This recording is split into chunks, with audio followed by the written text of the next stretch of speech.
Start recording in three, two, and one. All right, and welcome back to the Reserve Squad Midweek Show, a soccer podcast covering all things in the EPL from a bench perspective. I'm here, Spin, and for once, Rex, I'm actually glad we're doing the show on Wednesday, and maybe not yesterday, the pre-Madrid game, because I think that's kind of changed all the perspectives and narratives a few people maybe had over the weekend. So we'll maybe dive a little bit into that, but mostly focus on what happened on the weekend, just for my health's sake. But that said, I am pleased to be joined by my co-host Rex, who I think also experienced his own multitude of emotions over the weekend. Good to see you, Rex. Yeah, good to be back. Yeah, it was an exciting week, an enthralling week, and definitely a roller coaster weekend for sure. We'll get into that. A bit of, I mean, just more roller coaster emotions coming for you too, because we had Liverpool, and like you said, they looked to be maybe putting a little bit of a run together until they ran into that Real Madrid after they were up 2-0. So I don't know. We'll get into that too, but yeah, definitely. I mean, we know this already. Soccer's a very roller coaster ride, so For real. I don't know. It was good though. It was a fun Saturday. It I agree was a with good that. Sunday too, but It de- Saturday was on fire. well, I thought Sunday was lame, but just because the results didn't Yeah, go the way I wanted. But I think we'll kind of touch on what you just said, because that was my story of the week, and maybe yours as well. But Saturday was bonkers. And I think like the main thing is any kind of pre-narratives people had at halftime for so many of these games was maybe forced to be rewritten or like rethought by the final whistle, and it wasn't just the title race implications.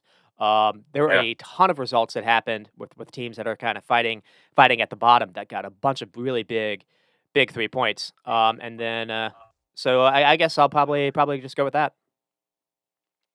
yeah. I think you're right, Ben. I guess I'll go to the top half of the table briefly. I guess just more twists and turns at the top, and we'll go over Arsenal and City's Wednesday game. But just things went crazy because it could have been Arsenal could have easily lost that Villa game, and then maybe City, actually beat Nottingham Forest. But it kind of goes the opposite way in the second half, and Arsenal end up winning, and then weirdly City end up drawing and losing a couple points. It's just more twists and turns.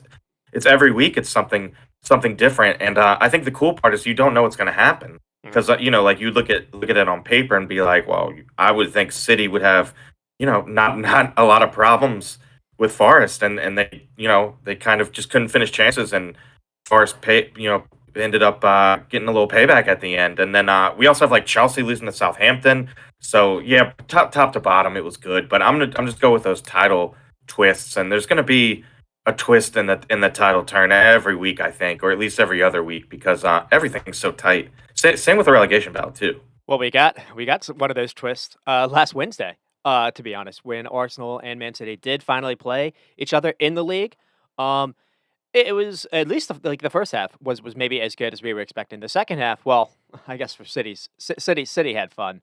But so I mean, Man City did go to the Emirates and did get a big result, winning 3-1. I mean, we don't necessarily have to focus too much on this game because it was a week ago. But I mean, what were your general takeaways? Yeah, the first half, I couldn't take my eyes off of it. It was Yeah. amazing. And yeah, it was nice to see Saka get that PK, and Ederson was kind of taunting him to go left, and he went left anyway. But yeah, the second half was a little dull, I would say. I think like Martinelli being subbed off for Trossard, that kind of helped reinvigorate things a little bit. Mhm. I mean, Tomiyasu made a bad mistake on a back pass too that led for the first goal, which is very uncharacteristic. But I thought we hung in there pretty well, Arsenal. You couldn't get the result, but it's kind of what we talked about last week. They had 10 shots and one on target, Yeah, so a exactly. decent amount of shots, but they have to get more on target. And it's been a couple games where it was kind of like that, where Arsenal had really good numbers. They looked good. Their passing numbers were good, and they had a decent amount of shots, but the finishing is just not there, or just a little bit of class in the final third with like a really good ball, or maybe Nketiah being just a little more tidy in front of net. We'll talk about his struggles a little bit too, but yeah, I thought it was a good game. Arteta kind of pitched it that way to his guys afterwards too, saying he wasn't that down about it. He was like, we played pretty well if we play like that. and cut out the mistakes, we'll be fine. And I tend to agree. Although, Mhm. in real time, it was a bitter defeat. I was definitely disappointed about it. And more so, just worried about the run of form that they were on.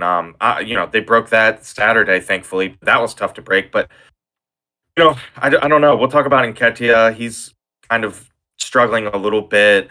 I mean, Partey's out. They look, even with Jorginho playing well, they're still a different team without Partey. Unless you're going to I get, agree.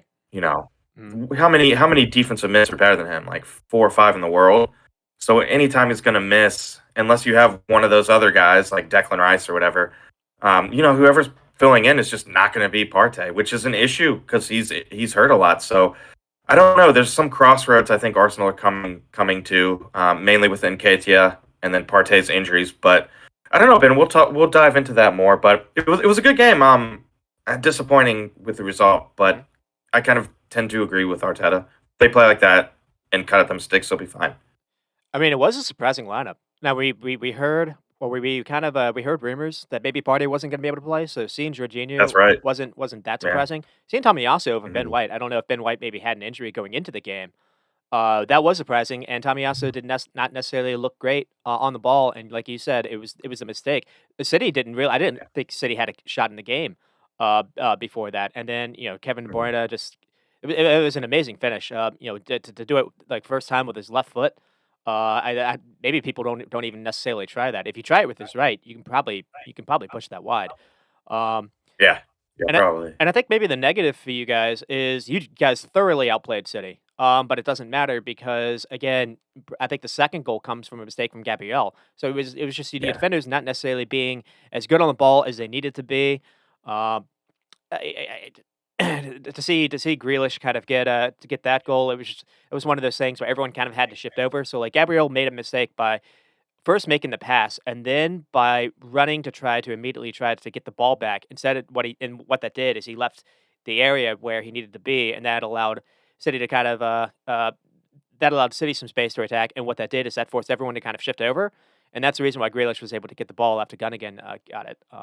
And then Mhm. the goal with Holland, you have to probably cut that off before Holland gets the ball. So you can't really say much about that. I mean, like you said, the shots on target is what I noticed. The 10 and 1 to Yeah. 90 to City's 9 and 6 on target. XG was about the same. The main thing though is City's passing was legit shocking to me. 219 for like 72%. Yeah, I can't remember a time 72%. City struggling that much. And frankly, it got to a point where Pep didn't even care about, or I guess City's players did not care about keeping the ball. They were trying to actually go long to Holland, and it was a good strategy. Because Yeah. again, City's or Arsenal's back line was struggling with that kind of directness. And another thing I Yeah. noticed was Pep's tried that weird Bernardo Silva, like either a back three or maybe he's a fullback at half, like in defensive moments, and that did not work at Mhm. all. And so we saw him actually switch back to a back four. Brought Akanji on, shift Ake, I think, to left back. That kind of helped City out a little bit because I agree. I Yeah. thought Arsenal were really on the front foot for most of that game. Yeah, yeah, it's a shame, and, not a lot of possession either for City, which is weird. I think they had, like, 32% possession, Yeah, which is kinda shockingly low for them, but like you said, they didn't really care, and they just played direct and over the top, which I don't think Arteta would have been expecting that per se, because City do like to possess, so maybe that was just a little, Pep trying to change things up a little bit, and yeah, the Bernardo Silva thing was weird. I was kind of licking my chops at that, and, yeah.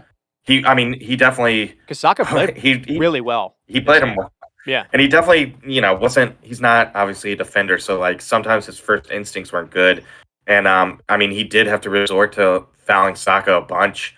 I mean, he had, like, 3 fouls on Saka, and after the 3rd one, finally got a yellow. Um, but, yeah, I mean, it's just more Pep experimenting. Sometimes things work, and he can take that, to the next games, and sometimes things don't work, and he can kinda be like, "Alright, well, we either need to work on that or we can't do that anymore." So I don't know. In that way, he's a bit of like a mad scientist. Because I mean, I wouldn't have played Silva at left back when you're playing, the people that are in first in front of you. But I think, like I said, some things he'll take with him, for later games, and other things he'll maybe cross off his list and be like, well, that was a failed experiment. We won't do that again. well, it'll be interesting to see what he does today in the Champions League game versus Leipzig because I think I saw that Kevin De Bruyne wasn't necessarily training.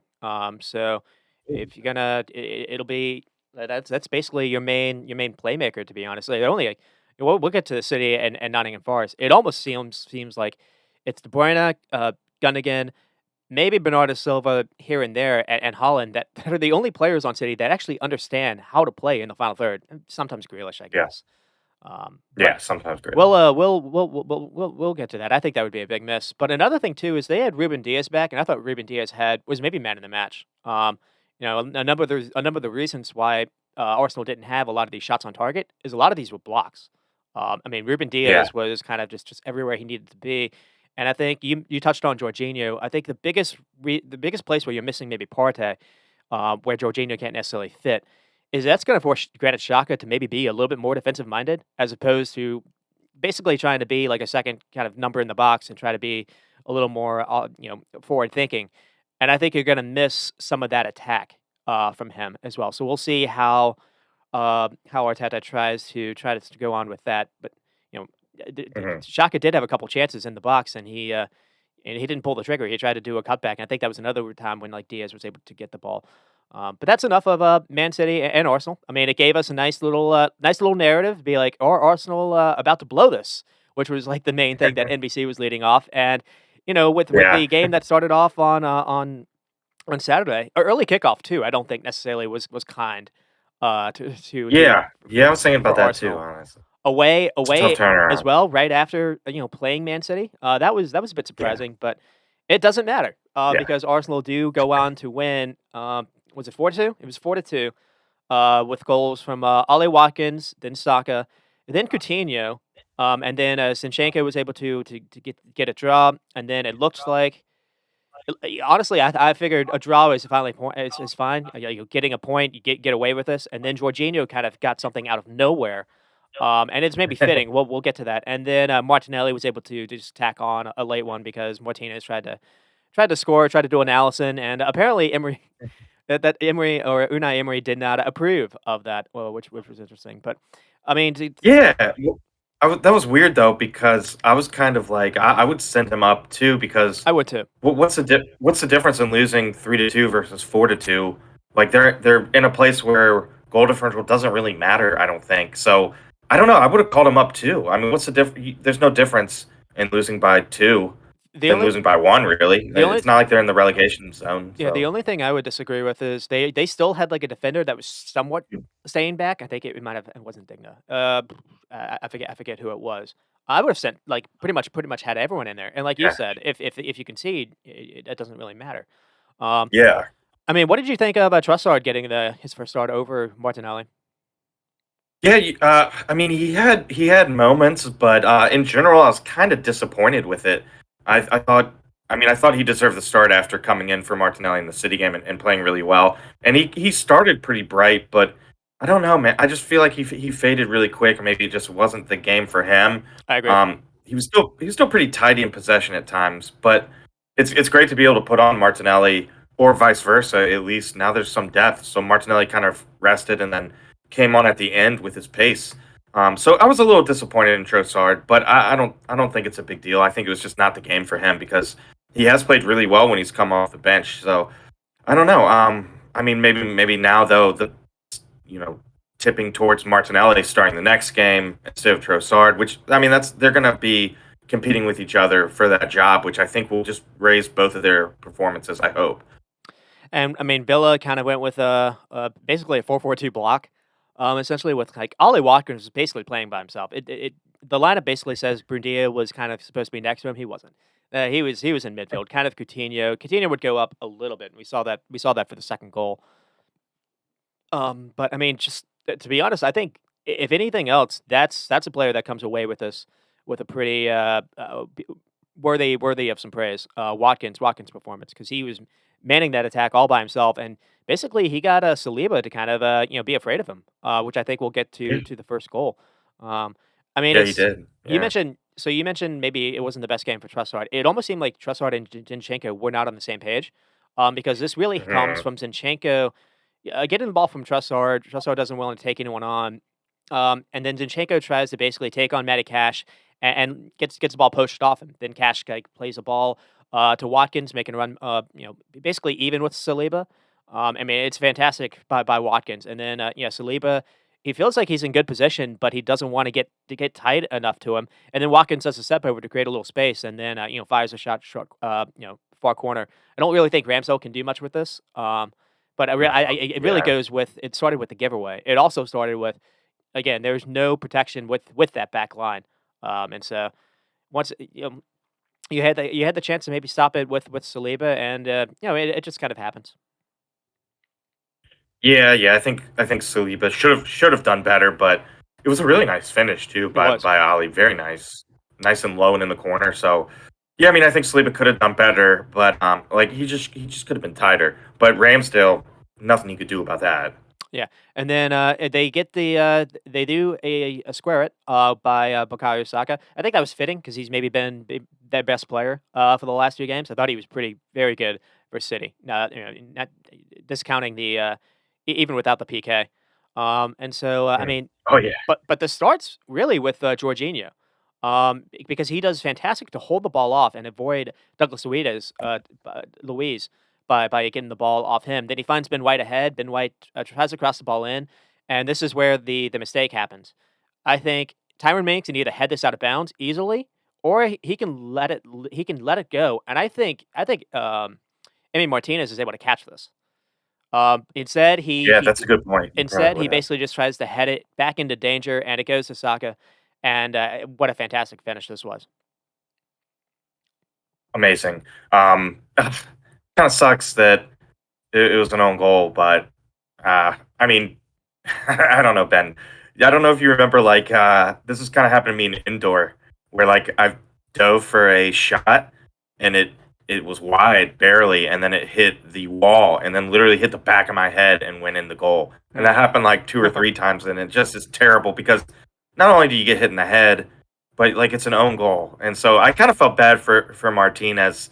Although, like you mentioned in the script, like he was time wasting, so it's kind of a bit of karma. I agree. But Yeah. I still kind of felt bad because that just sucks. And I wanted Jorginho to get the goal, and it was funny because in the post game conference, Arteta basically was like, in my personal record book, I'm giving that to Jorginho. That's a Jorginho goal. So it was nice, and it's a little glimpse of what Jorginho can do, and he played great. But kind of like I mentioned in the beginning of the show, I mean, he played really well, but he's still no Partey. I think, I mean, I don't know. It's a little hard to be like, well, the two goals, maybe it's like one or zero if Partey's in, just because he's a lot quicker and he's a little bit more physical. On the ball, they're both really good, but you're missing a little bit of that speed with Jorginho. And I mean, Jorginho played great, but he's no Partey. And I think I haven't done it, but if you look at the games that Arsenal don't have Partey It's bad. versus the games that they do. Yeah, Yeah, not only that, but the I record's bet it's a bad. lot more goals scored too. Hmm. I'd like to go through and like see how many goals are scored when he's away versus him in the team, and that's I don't know. I think that might be coming to a crossroads in the summer, Ben, because I don't know what they're going to do. Maybe they'll just get Rice and keep Partey too, but Partey is really crucial to the team, and the problem is he's hurt a lot. And I mean, Yeah. I think this one's just like a little thing again, but these little things he's missing time for. He missed a lot of time last year, so I know they're kind of wrapping him up in cotton wool, which I think they should. But in the summer, I think they're going to go out and get maybe like a Rice, and then they can kind of roll the dice with Partey a little bit more. And I mean, but this is kind of what you said. If they got Caicedo Yeah. in the winter, That's what. then they wouldn't. They could roll the dice and really actually go for the title, which is kind of it's kind of what they did last year with going for the top four. They didn't get a striker in the winter, and they sold Aubameyang, and it kind of potentially ended up costing them. I mean, it did cost them. I don't know if it was because of the strikers not getting in, but it could be the same situation here. I don't know. We'll see if they don't win, if they don't get first place. It could be because they got Jorginho instead of Caicedo, but we'll see. But I expect them to get like Rice or a really good DM in the summer, and that way they can kind of like free up Partey a little bit. He doesn't have to play all the time, and if he does get hurt, you still have a really good DM that can play there, and you don't have to worry about it. But we'll see. That might cost them though. And you guys also you let Sambi Lokanga go out on loan, though he's not necessarily getting a ton of minutes with Palace. I mean, I do think maybe the second goal, the goal that Coutinho scores, I do think maybe Partey would have done better than Jorginho because he's basically just standing around when Villa kind of just pass around them.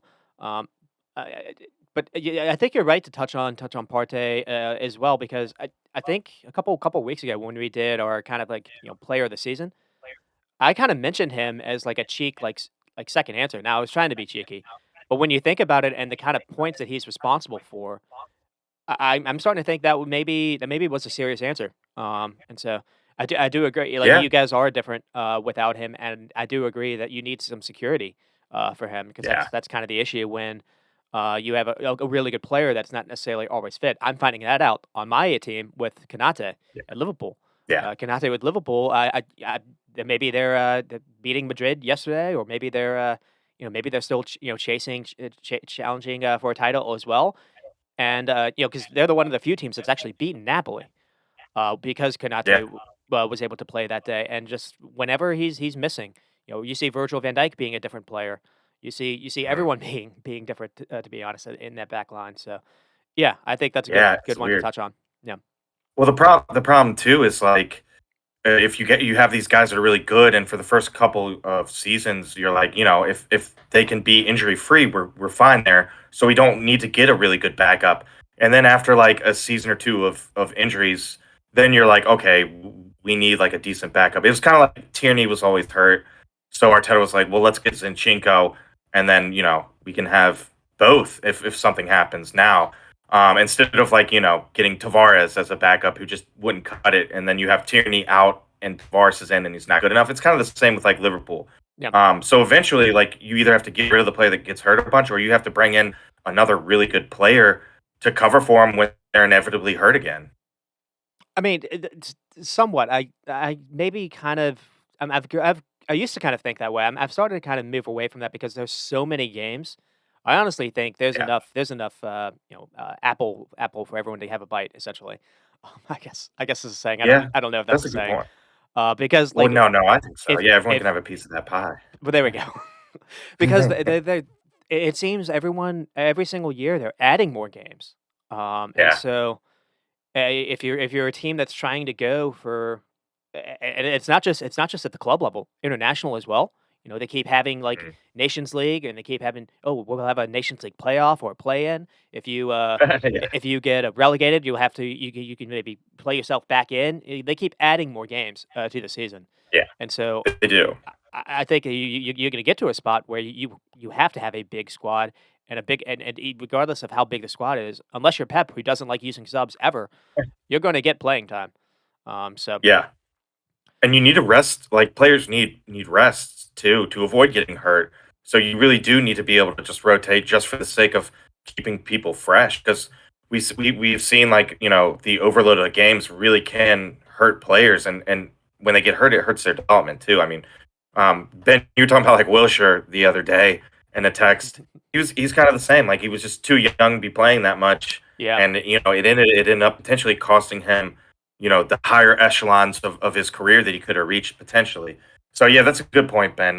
Just a lot of games. I mean, how many games did Liverpool play last year? They had 60 plus, They right? played all of We them. just Well, they yeah, played they played every game it's on the incredible. schedule that they were supposed to, and I think that's a big reason why you've seen a lot of this Yeah. drop off that we've seen.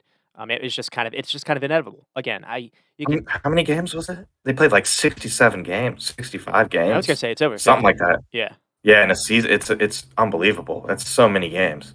And then, like you mentioned, summers now you don't get that much time off if you're an international player. right. Yeah, and So you're then getting like a month maybe, just maybe a couple weeks to be honest. two Yeah, weeks. Yeah, it's it's crazy. so I do think, and I think players are starting to realize that too. Also, just in general, players want to play in these big competitions, and they want to play for these big teams. So they'll accept maybe not being a starter every single week to go to a different team to even get 30 minutes coming off the bench. I think they'll accept that. Trossard accepted that. So that's a decent Yeah, example. Um, yeah, definitely. I mean, for the key stats, I mean, the XG was putrid for Villa, which kind of shocking. But to be honest, I mean, both goals they scored were legit quality. Arsenal's was over 3. But what's crazy is Villa were edging Arsenal in the XG for the first half. Arsenal had point 0.1, which kind of showed you how much different everything was in the second half. I mean, Arsenal ended up with 20 shots, 5 on target, and they only had 18 shots they had 18 shots in the second half. Just 2 in the first half. It was one of those where I honestly think it was just kind of almost a hangover effect from playing City. It was the early game. It was away ground as well, and it just took you guys a while to kind of wake up. Maybe Arteta also did a good job in the dressing room for halftime because Yeah. they came out on fire in the second half. Yeah, that's a good point too. But it's more of like the same in regards to like Arsenal's finishing that we're talking about. 20 shots and only 5 on target is I mean, if you look at the scoreline 4-2, you'd be like, well, they probably had a lot on target. But they only had 5 out of 20.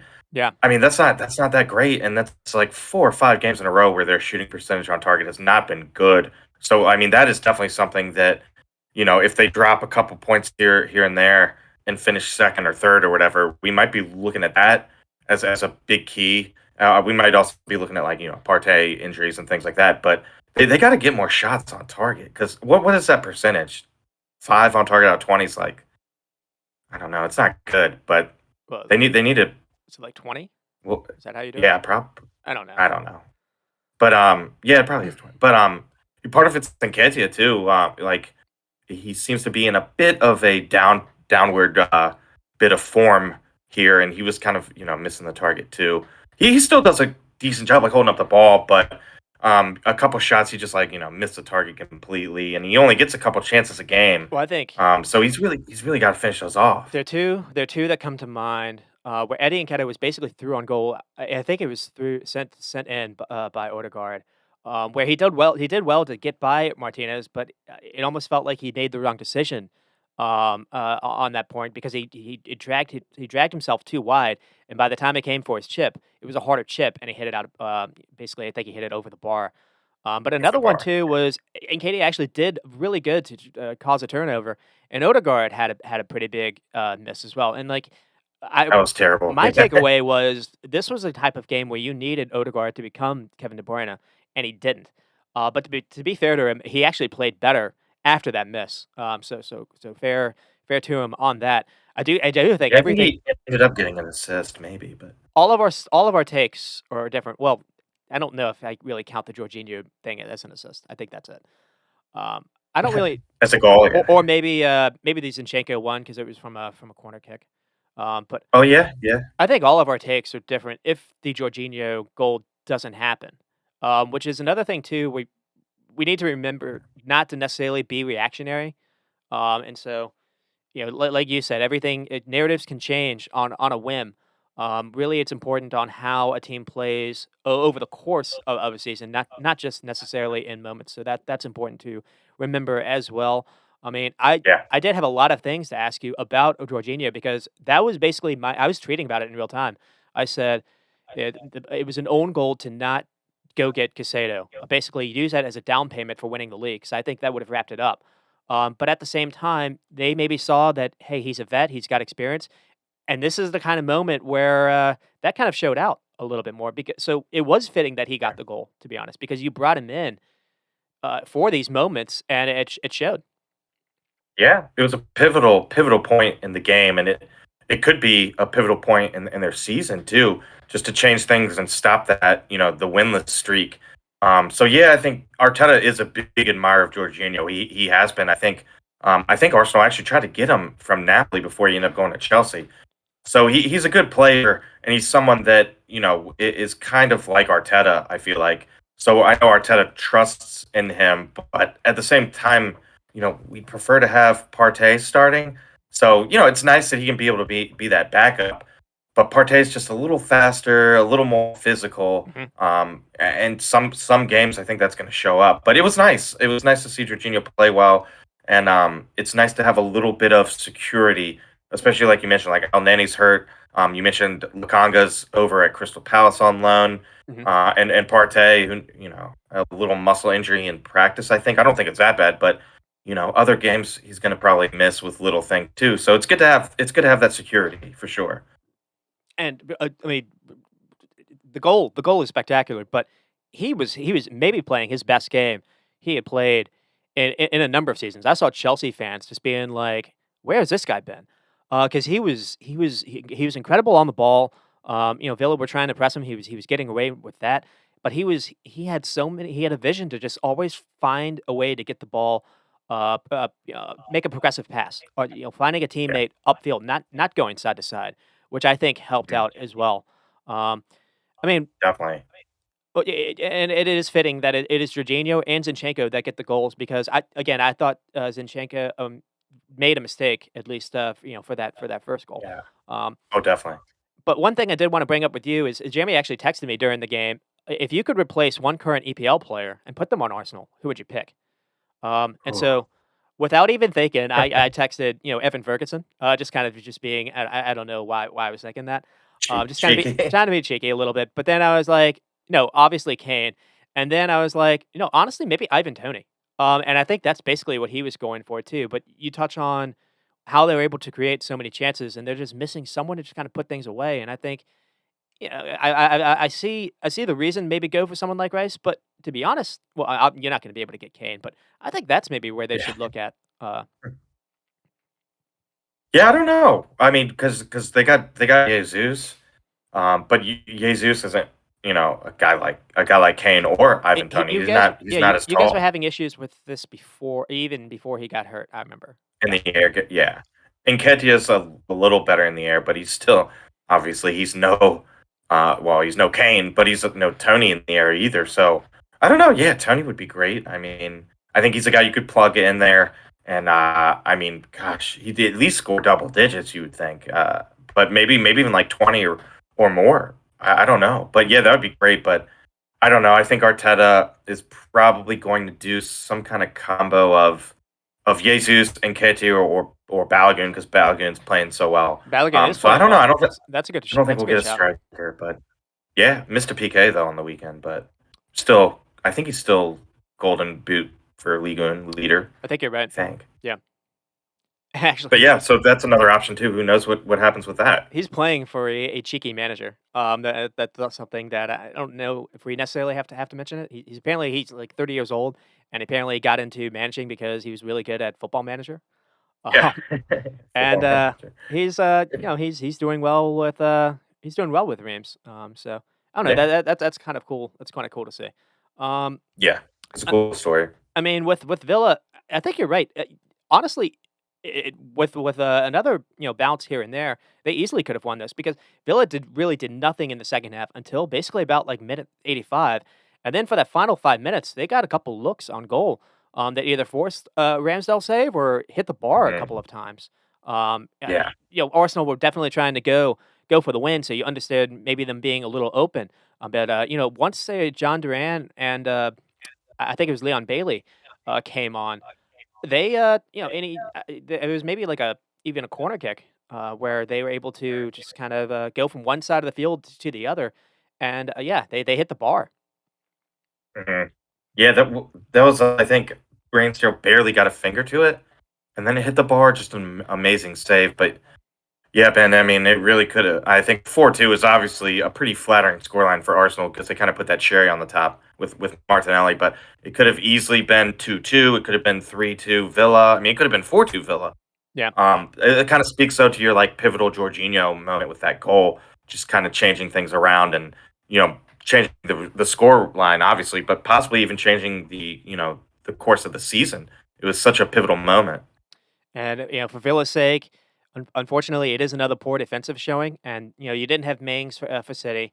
I mentioned now how maybe this has kind of showed how important he is, and unfortunately, he has the mistake that basically gives the goal, to Saka. I mean, Saka still has to make that shot, but and I think it was a concern for no one reacting on a short corner kick, because no one gets tight on Zinchenko, because you really didn't need to concede that one as well, and so I think unfortunately for Villa, blowing leads where Coutinho, scores in a game to a team chasing a title. I think I've seen that storyline before. It happened last May. So I mean, that's if you're a Villa fan, I mean, what are you supposed to take away from this?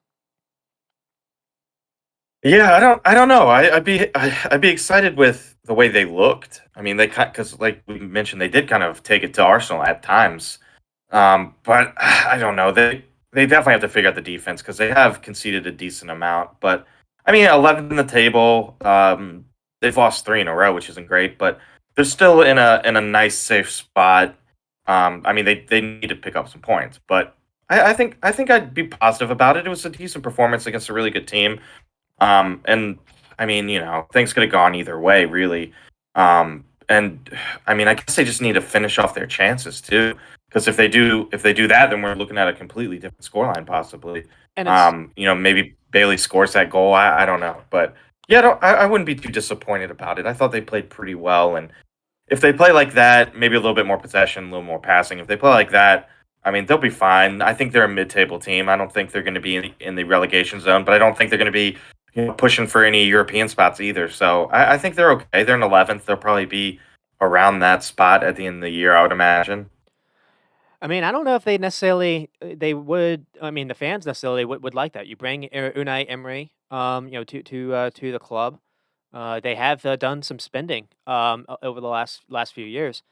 I mean, it's just I like Ollie Watkins to have a striker next to him because too often I see him way too isolated. I think that again that comes down to you don't really have a place to play Coutinho and Budia Mhm. at the same time, or Leon Bailey as well. It feels like Bailey can't necessarily play in a forward line. He's more of a creator as well. So I want to see this Duran guy get maybe some more minutes because you let Ings leave to join West Ham because of this guy. I imagine, and so.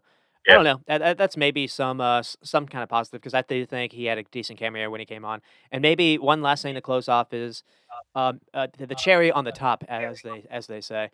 I guess we'll do a lot of food references today. Is it's revenge or it's a way to kind of get one on Emery and Emi Martinez. So there you go. Yeah, yeah, a little bit of revenge, I guess. But I feel like, I mean, Emery had some things right at Arsenal. They had that really long streak where they didn't lose.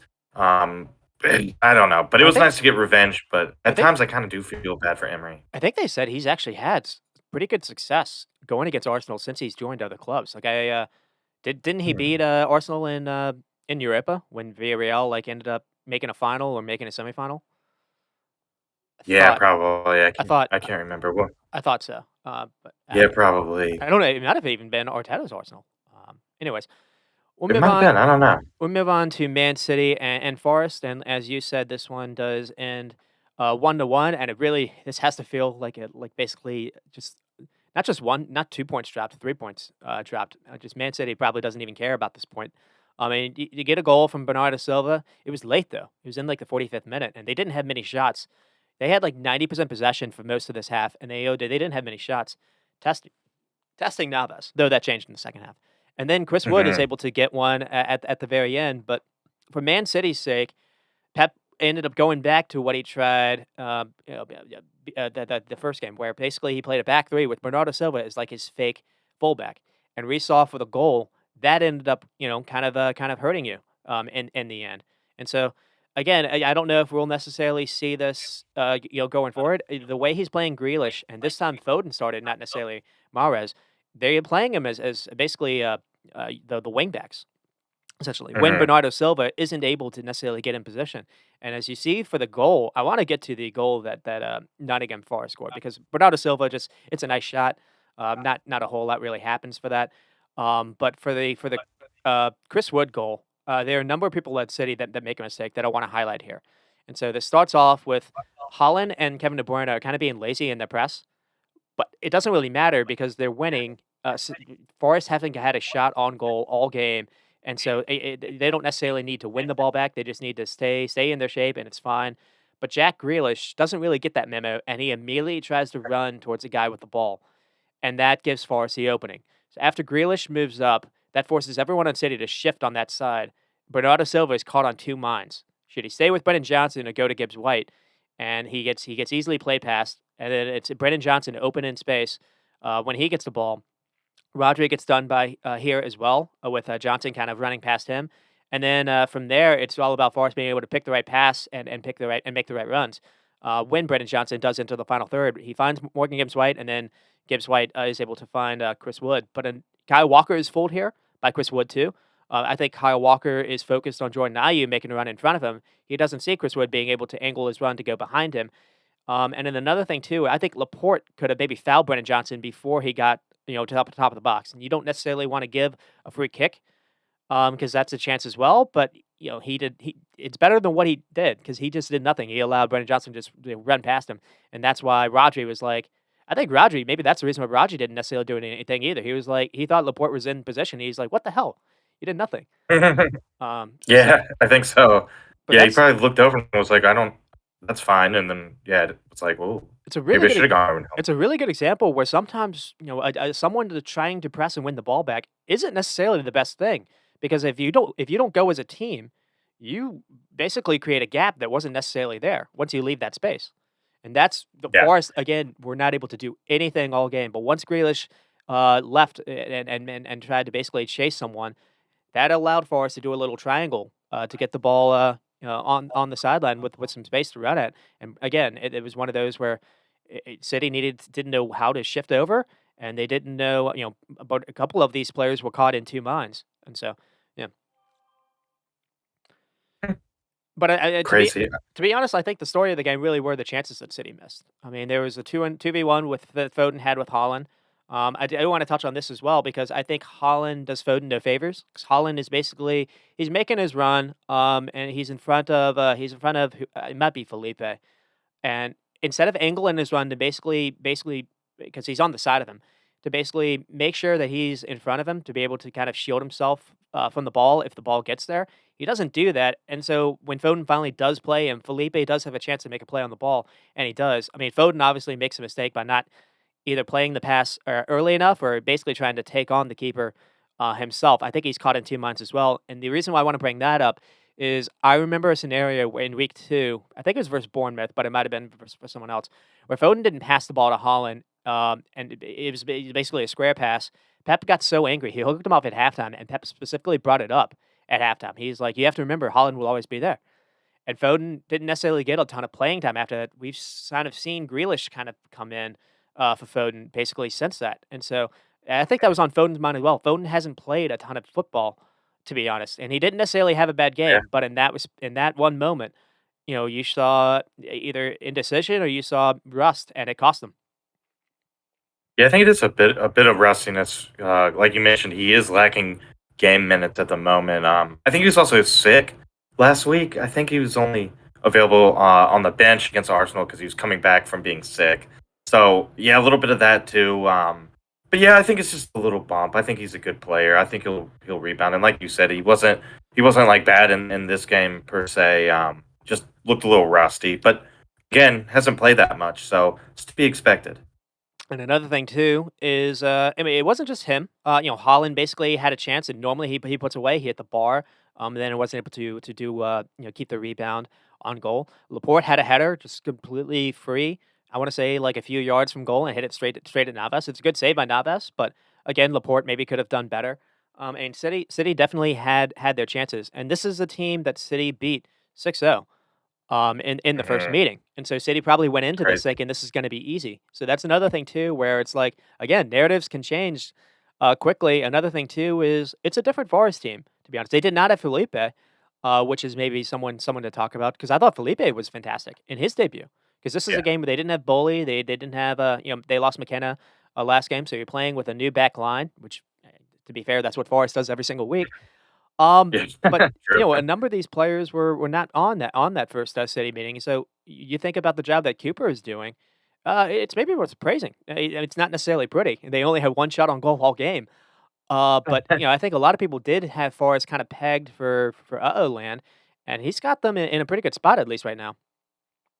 Yeah, yeah, I think so. I mean, he's got a lot of players. The owners have definitely backed him, but Hmm. I think this game is kind of like typical of how Forest are going to play against like really good teams, and it's part of the reason why I think they are pretty safe. But like you mentioned, like looking at the numbers, it's It's terrible. not good. 27% possession. Their pass accuracy was 65%, but they still hung around and they were only down a goal most of the game. And if you're only down a goal and you're in it, you're hanging around, and all you have to do is find a moment of brilliance, a set piece, whatever, and you can nick a result. And that's exactly what they did. And they were able to hang around and just keep things tough and keep City from scoring any more goals, which is part of the thing too. City will be regretting not scoring more when they're on top and a lot of shots and not that many on target as well. But it was a really good job by Forest just to keep things close. And if you keep things close in the Premier League, later in the game, you always have a chance to snag a result. And that's exactly what Forest did. So I think it was a pretty good job by Cooper.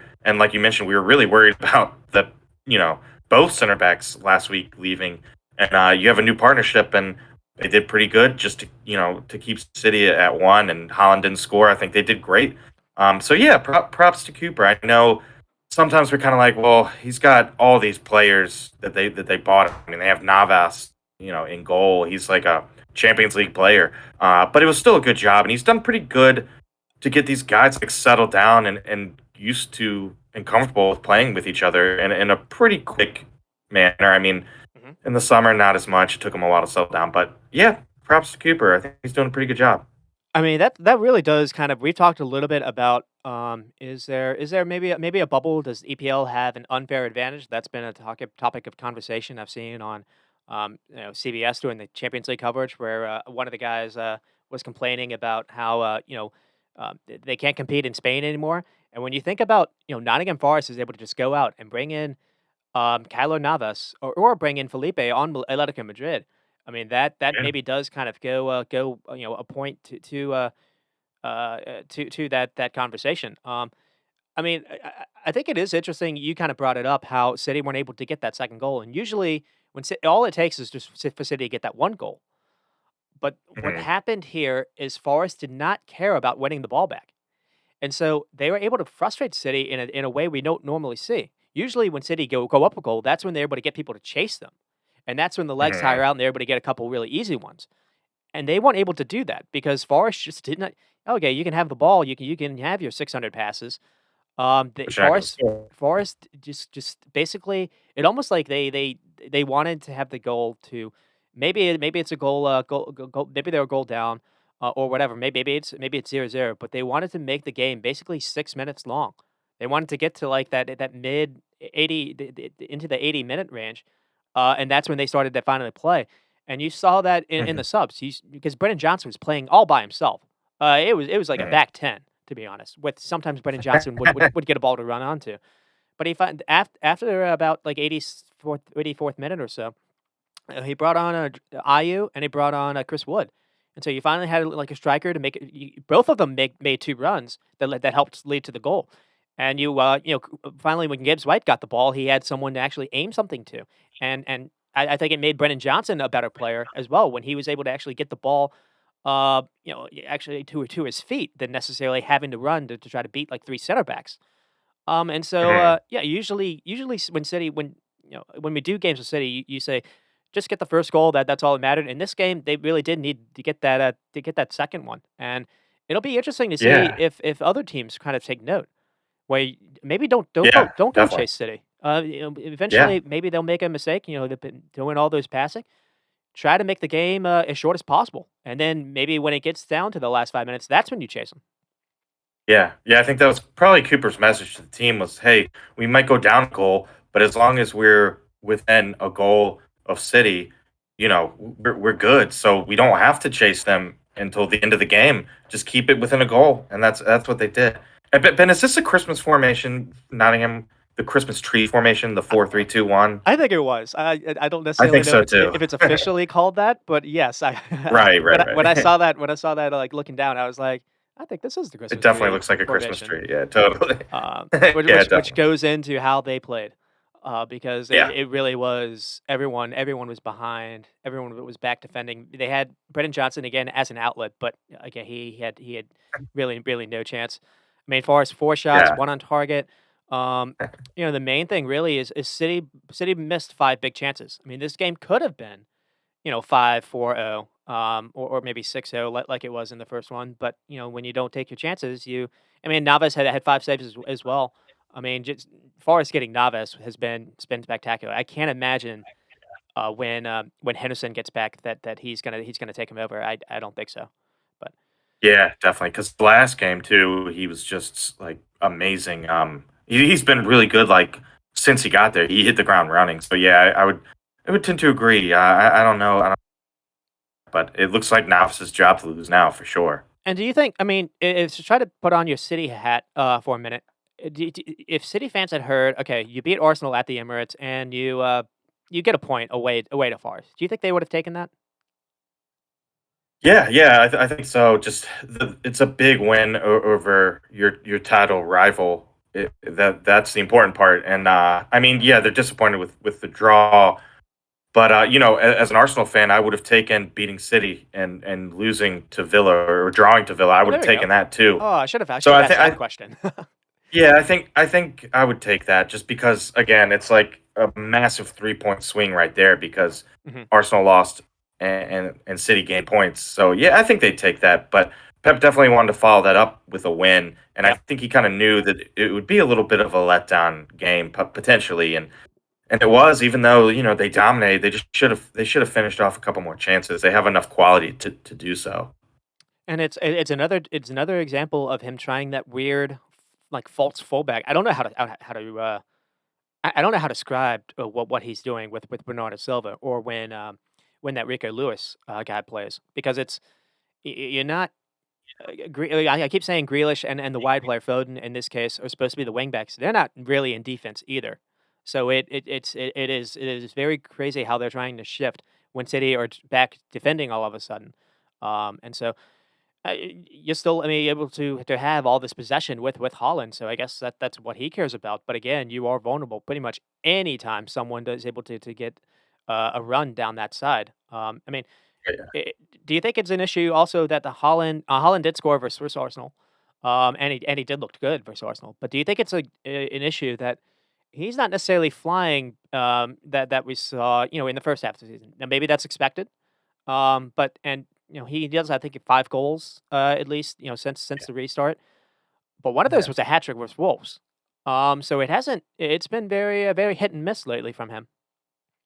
Yeah, it has, and it's bizarre because we thought that he'd be resting during the World Cup, and then he'd come out the second half of the season on fire. And yeah, it's I mean he's still averaging I think a goal every like 2 games, which is pretty good still. But yeah, he definitely isn't playing at the clip he was, but before the World Cup, which is bizarre because he's you'd think he's rested, but I don't know. I think it just maybe it's just more down to like he's not getting as much service as he was before. Potentially, I don't know. I think Mares would have been a good option in this game too, just his speed on the wing. But Or at least I don't bring him know. on It's in the weird. 70th minute or, like, Yeah, 75th minute. definitely. Pep Yeah. just didn't use subs, which is, like, No, he did two, and that's he it. finally but, like, in, like, the 89th minute. Mhm. Um, so that Yeah, and you is think Foden was probably getting tired too because he hasn't he played in a hasn't while. played I would, much. yeah, Yeah. 70th minute put Mars in, why not? And he's got that speed, and you don't really have a lot of that. We talk every week. They don't have those pacey players out wide like they used to. They more have like those possession guys. So I don't know. It's a curious case with Holland because some games he doesn't get a lot of touches, and it seemed like in the beginning of the year he didn't really need a lot of touches. But now it's like okay, now he's kind of come back to earth a little bit. We see he's kind of human. He's not going to finish, 2 touches and 2 goals. So you do need to get him the ball more, I think. But I think Alvarez too. I think Alvarez is a pretty good player. So at least they do have Alvarez, but he didn't play again either. So I don't know. It's just kind of bizarre to see. But I think Haaland's still playing well. He's just not playing like Superman at the I beginning of agree. the year. And But I think he's still going to break the records, right? The focus scoring record for yeah, probably. he should. I Yeah, mean, he should. we are focusing on the goals, but, I mean, versus Aston Villa, he actually, set up a couple of those goals with some of his playmaking, to be fair to him. Yeah. I Yeah, don't know. true. I just like kind of poking a little joke at that because I've gotten stick by supporting Darwin Nunes, and Darwin Nunes is starting to actually heat up a little bit. And Yeah, true, true. we'll move on to Liverpool and Newcastle, where had we done this show on Tuesday, I might have been a little bit more upbeat than I am, and then reality kind Mhm. of hit me. So I think one of the things I kind of said was enjoy the moment. Don't the season's long. Don't necessarily care about necessarily, winning a title. Just kind of enjoy enjoy what you got if you have a good team, because you never know how quickly things can change. But in Yeah. this case, Liverpool do go on to win 2-0. Frankly. I think I texted yesterday that what I experienced yesterday is probably what Newcastle fans experienced Saturday. Because I was trying to think if you dreamed up a nightmare scenario, I think it would be this. You go Yeah. down 2-0, by frankly, it not only do you go down 2-0, you go down, you concede 2 amazing goals. It's not really nothing you can really do about it. And even before that, you looked like you were gonna be the team to score. So you got false hope. Miguel Mhm. Almiron got the ball, because again, Virgil van Dijk just doesn't like defending anymore. I mean, it forced Allison into a big 1v1 just to keep it level. And then, uh, Yeah. and then the thing happens with Pope, which is it's a nightmare scenario because he was going to be playing in a massive final that they haven't played in like 24 years, and so Mm. I don't know what they're going to do next week versus United. I think the consensus is it's going to be Karius. Yeah, I think so, Ben, which is crazy. So, I guess for the listener, if they don't know, Newcastle's backup to Pope is Dubravka, and he's a loan player from United, right? Yes, So he's United played. playing Newcastle in the He, cup final, he's he can't played play. in the for United in the tournament in the Yeah. league cup. So So they're Newcastle's going to have to go with their third string keeper, not even their second keeper because he's a loan player from United. So I don't know, man. Carey, where was he playing? Like in Turkey last year, I think. And last time he was in the Premier League, he was, you know, making some bad mistakes for Liverpool. So that's going to be interesting. That's going to be really interesting to see. well, I mean, my take is he's probably thought about that night a ton, and he's going to have a lot of reason to get revenge on Rafael Varane and Ooh, Casemiro. and Castle. Oh So yeah, true. And he might have been concussed. To be fair to I him, think he right? I was think he took. because Yeah, because he before threw the that, ball right to the guy. well, before that, he actually did. I don't know if it was Benzema, but you do see someone go into his head. Right, Hmm. Yeah, honestly, minutes before he throws the ball to Benzema. So I think you're right about that. because those mistakes are like. I mean, yeah. If you watch that game again, he had to have been concussed because Premier League players, Premier League goalkeepers aren't doing that. So yeah, I think a little hard done by maybe. I mean, And I like that narrative though, Ben, of the revenge game for him. The Bale bicycle kick that's fine. That was a worldie. But the third goal that Madrid scored, he's trying to catch it, and it just yeah. I think you're right Oh, about that. But he was I mean Liverpool saw that, and they were like we need to get Allison, and that's obviously been yeah, been yeah, a positive for Liverpool. I mean, to kind of touch on the goal. I mean, when you look at Newcastle's starting 11 though, it's another game where they don't have Bruno Guimaraes, and I do think that showed up. I mean, I have Elliot yeah. Anderson starting. I've never heard of this guy.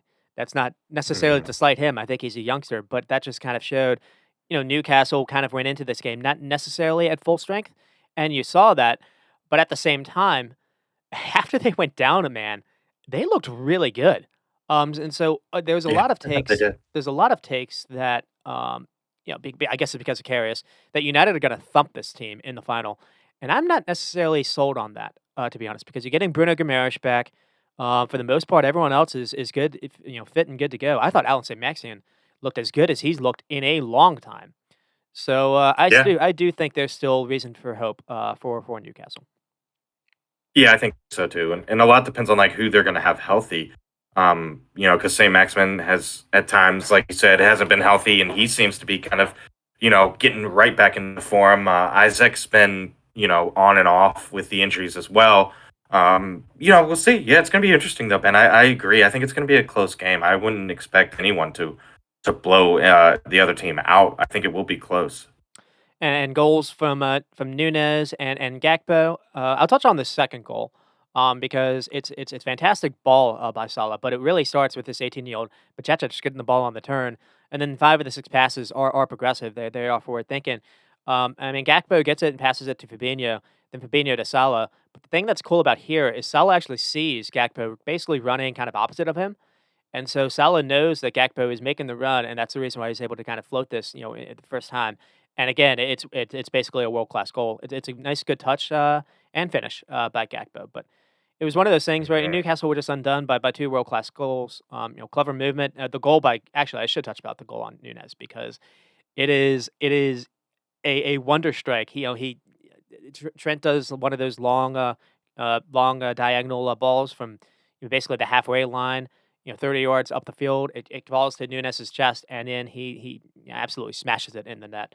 Um, and it's one of those things where Trippier looked like he was terrified of Nunez's pace and runs, and even before Darwin Nunez had scored, he looked like he was basically gonna beat Trippier on a run, and the only reason why they maybe didn't score on that instance was Pope came out of nowhere and did like the sweeper keeper thing. This was like the first like Mhm. 2 minutes in the game, and so I don't know if Pope was like, "I need to do this all game." I don't know if he was instructed to do that or if he just kind of did it upon himself. But I think because he was successful doing that with Nunez, he thought he could do it with Salah, and so we'll get to the red card. I mean, basically, it comes from a Newcastle free kick, so that's kind of unfortunate too. You had a chance to maybe score, and the free kick just goes straight to Allison. Allison's able to catch it. And frankly, it was shades to me of the Salah goal versus Man City when Man City had a free kick, and because they kicked it to Allison, Salah and Allison know how to do this. They are so good at Salah recognizing the run that he can make, and Allison knowing that he can put it to Salah's foot. From basically doing that drop kick thing that he does, and he does it again. And the only thing I can think of is I think Pope is trying to dive and head the ball, and he misses. I don't know why he tries to dive it. I do think he can maybe just kind of run and try to, maybe he doesn't even necessarily have to run out. But yeah, Mm. Pope basically goes to ground, and the ball hits his hand, and yeah, it's I don't think there's anything you can say that it was a straight red, and I don't think there's any complaints about it. No, yeah, not at all. He kind of I think once he, like, actually missed the ball with the head, I think he just instinctually kind of just grabbed the ball, and he was well out of the box, so, yeah, that kinda stinks, but, yeah, maybe he shouldn't have come out, I don't know, but after that, after the ball passed him, it was just kind of instinctual, I think, to grab the ball since he is the goalkeeper, but it's unfortunate, it's kind of gutting for him because, obviously, he's gonna miss that huge cup final too, Yep. which yeah, that's gutting, but maybe he'll come back stronger and they can really, use him in the push for top four after this cup game. Well, I don't necessarily want that to happen because Liverpool do have a chance to maybe catch them by the next time they play their EPL game. It's funny how games in hand and points kind of work with that. But I mean, frankly, the takeaway is I did say like a week ago that I wanted to see this team versus. It's one thing to do this versus Everton. I wanted to see it versus Newcastle. I wanted to see it versus Madrid, and the reason is because it it, it it feels like anytime they've played a team with dominant midfields, like physical midfields, you've seen what happened yesterday. The best example I can say is Napoli. And frankly, in this, Liverpool win this game 2-0, and I think the player of the game, without controversy, is Allison, and that should never happen because you were able to play up a man for 70 minutes. And Newcastle outshot Liverpool. They didn't get as many on target, but they outshot Liverpool. They edged Liverpool in XG, and it's because Newcastle had three big missed chances, and they're able to do it with only 37% possession. So possession doesn't really matter if you're gonna get that many looks on goal. And the only Yeah. reason why I think it wasn't maybe 2-2 is, 1, obviously the red card, you gotta play down a man. Liverpool didn't know how to handle that, to be honest. I thought Gakpo was actually quite poor after the Newcastle went down a man. And another thing too was, just the way Liverpool were trying to press like mad while they were up a man, and all you were doing is when you weren't able to win the ball back, it was allowing space behind where where the fullbacks were supposed to be, and that just allowed easy balls over the top. That it was basically allowing Saint Maximin to go 1v1 versus center backs that aren't necessarily Yeah. pacey themselves, and you saw Gomez and you saw Van Dijk struggle with that. Newcastle were actually really really dangerous on set pieces, which we got we got a lesson yesterday on that as well, where they conceded to Real Madrid on a set piece goal. They've been bad on set pieces a lot this year, and so Yeah, that Militao, they didn't. It was four Liverpool dudes just standing around watching Militao. Like, yeah. So, ugh. and versus Everton, James Tarkowski before that Salah goal, James Tarkowski did hit the post on a corner kick. So there were reasons to there was evidence that this wasn't necessarily everything that it was cracked up to be, unfortunately, and it's just one of those things where like I said, you just have to live in the moment. So It would have been fun to do the show yesterday. I would have had a little bit more smile on my face, but I've got to be more level grounded now. And it was a good Ugh. week for Nunez and Gakpo. Yeah. I'll focus on a little bit of the Perfect. positives where they both scored as well.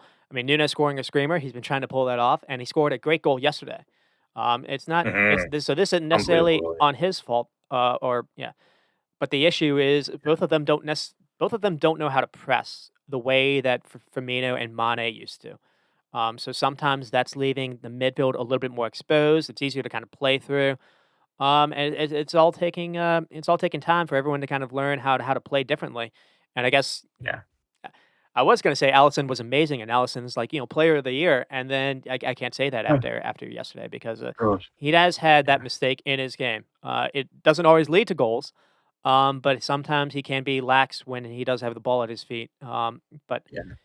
and then, again, mostly did the script before the Real Madrid game. So, I mean, I did have Virgil and Gomez were my concerns, because I didn't think they were sure of Mhm. themselves. I didn't think they were aggressive and tight. They were allowing Newcastle to create way too many good looks, to get to the box without anyone kind of closing in on them. I didn't see any kind of pressing that I wanted to, or I don't know. I saw too much pressing. Why Mhm. didn't you just do a mid block and just kind of kill the game? And the same issue kind of showed up versus Real Madrid, because the issue with pressing is, again, if you don't actually succeed in getting them to go backwards or to turn the ball over, you're just allowing space. There's too much space for a team to kind of exploit, and so Mhm. and Definitely. that just kind of shows up. One, it also gets to the legs, but two, that's allowing teams to just kind of run at your back line way too often. And Virgil van Dijk isn't the player that he was, pre-injury. He's still a good player, but I think he needs to have someone next to him. That's where Kanate shows up. Liverpool played this Real Madrid team, and Real Madrid only scored one goal in that game. Courtois was man of the match, and the reason for that is because Kanate was able to pocket Vinny. Other than the Mhm. goal, Vinny scores the goal over on Trent, but Kanate was able to handle Vinny by himself essentially. So and he was able to do a decent job on Benzema, and Madrid were not nearly as threatening because of Kanate. And so Mhm. we kind of spoke on that as well. But another problem here is Klopp was switching Henderson out from Milner in midfield. I didn't necessarily like that for Newcastle. We saw that yesterday as well. I mean, it used to be kind of fun. He used to kind of joke about it. It's serious now. If he keeps doing this, he deserves to go. Mhm. It's not funny. I tried to praise Henderson a little bit after Everton. One, I need to remember it's Everton. But two, it's Yeah. just he is bad. He's bad positionally. Yesterday set me off because he's at fault for a number of these goals. He's one, he's in possession and then he runs away from the ball. Two, when Liverpool are trying to build up, he tries to hide. Because it's just one of those things. But he didn't offer Trent any kind of protection yesterday. He when he was in position, he ran away from Vinny. Um, there were a couple times where he was just kind of basically he was playing next to Fabinho.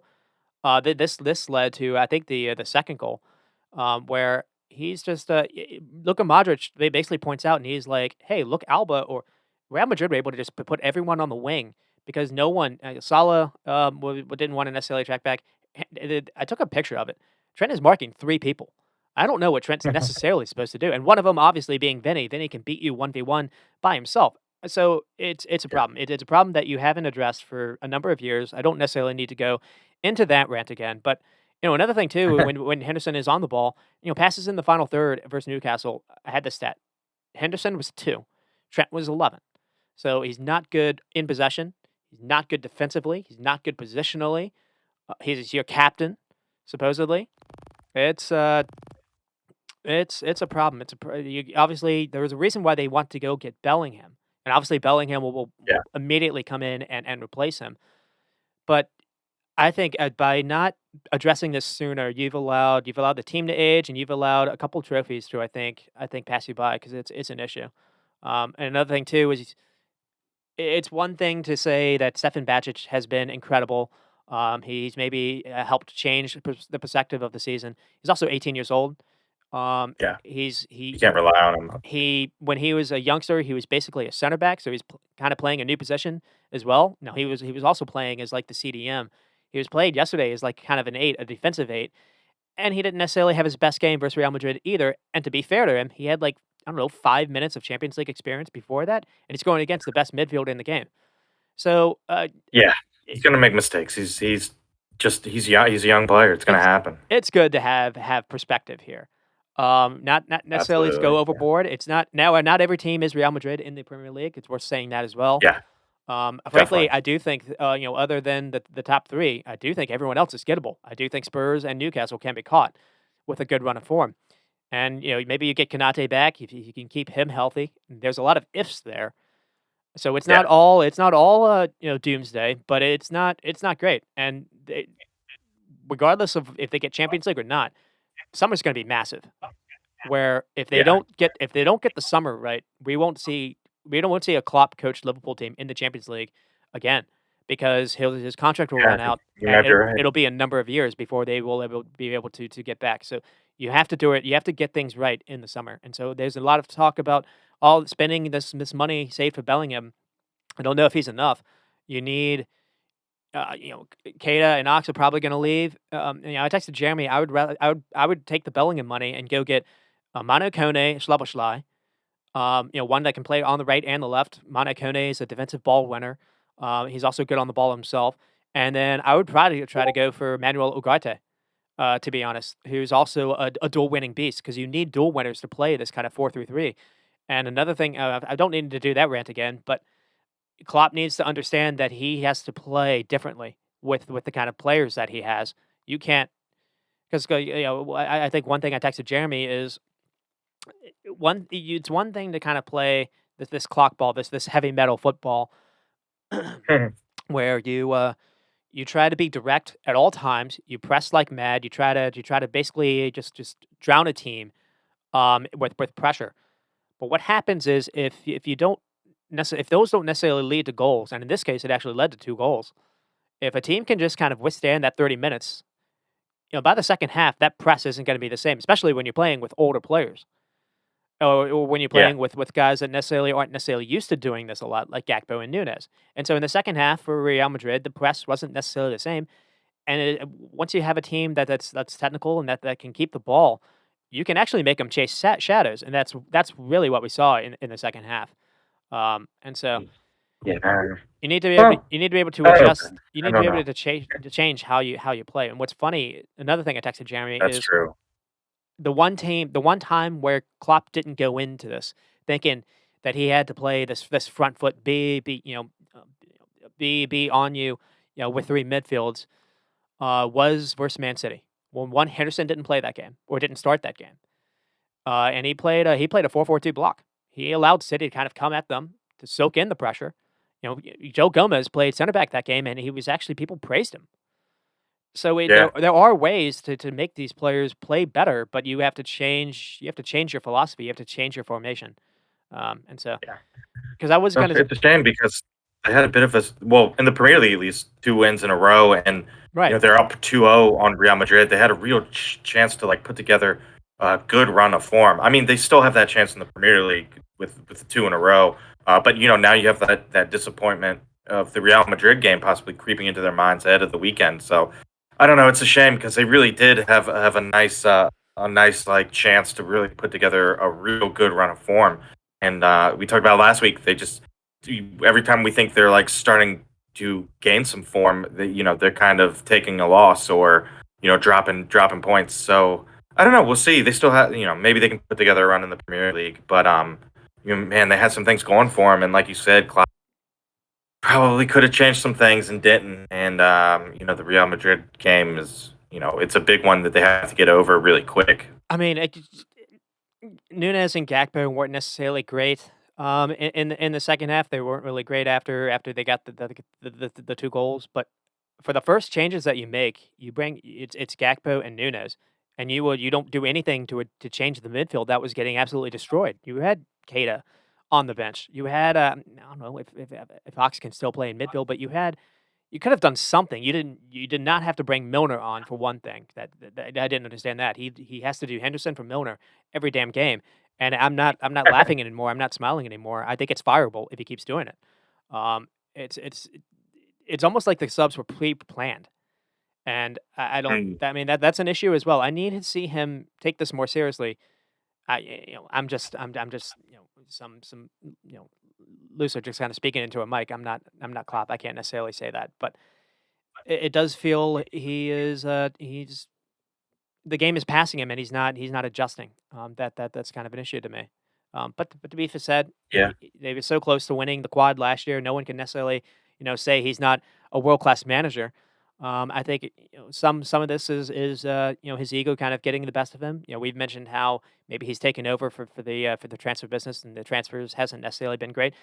Going for Gakpo when you didn't necessarily need him over a midfielder continues to be weird. Gakpo started to play a little bit better, but still, I don't necessarily think that's going to age a bad take. And yeah, it's unfortunate. I mean, obviously the owners have kind of left him dry as well, and so I mean there were talks yesterday that they're not going to sell anymore. That was kind of a head Mm. fake, and so you look at that, and I saw today someone said, well, if they don't get Champions League, that's going to change their how they go about investment in the summer, and it's like f off. So Uh, yeah, well, we'll see. But definitely, it's going to be a really interesting summer, like you mentioned, for yeah. sure. And so we'll move on to Manchester United and Leicester City. This one ends 3-0 to Man United in a bit of a wild game as well because I actually thought Leicester were the better team in the first half. They were. And it's one of those Yeah. things where again you don't take your chances. Yikes! Because Man United really do get a goal kind of from nowhere. I think it goes against the run of play, but it starts with Raul Fez. Basically, he puts too much power on a pass. Mendy can't really run onto it. Sabitzer gets the ball, wins it back, and immediately finds Bruno on the wing. And this is something we're going to get to. The way that Ten Hag has started to play Bruno Fernandes is different, and it's maybe worthy of definitely praise if Man United continue this form of a manager move of the season type thing because Bruno on the right wing has been amazing. And Mm. so we'll get onto that. But Bruno does like this cheeky like outside the boot pass to Marcus Rashford, and he's onside. I don't think Wout Faze thinks that Bruno can play this pass, and then Rashford 1v1 versus the keeper and finish it far side of the net. But I think the problem is Suter and Faze aren't in sync. But another thing too is Ralph Faze is running towards Wanghorst. So Wanghorst's run gets Faze kind of be out of position, and Faze kind of moves towards him, and that allows Rashford to kind of run behind him. So Ralph Wanghorst isn't necessarily scoring, but I think his runs and another thing too is you saw this with Barcelona is Wanghorst is almost playing underneath Rashford. Rashford's the striker. Yeah. Wanghorst is like the 10, Yeah. which is a bit surprising, and it's working. It's working Yeah. really well.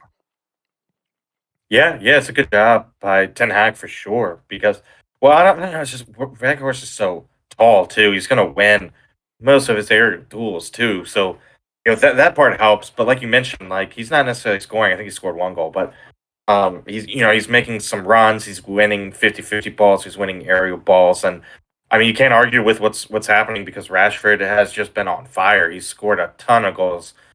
So and he scored a brace in this one too. So it's working. Yeah. Looked really good versus Barcelona as well. Just absolutely tore their back line apart. And then he gets the second one here. I thought for sure this wasn't going to be confirmed or given. It's definitely close. I'll say that. But to be honest, if nothing else, I think it's worth saying this. Now, this might sound haterish of me, but I can think of now with this kind of goal being given, and we now have the context here. They got a goal versus Man City with Bruno. They got a gift versus Arsenal to erase the Martinelli goal. They escaped getting a PK versus Newcastle. There might be a couple others, but it seems all these close decisions are going Man United's way.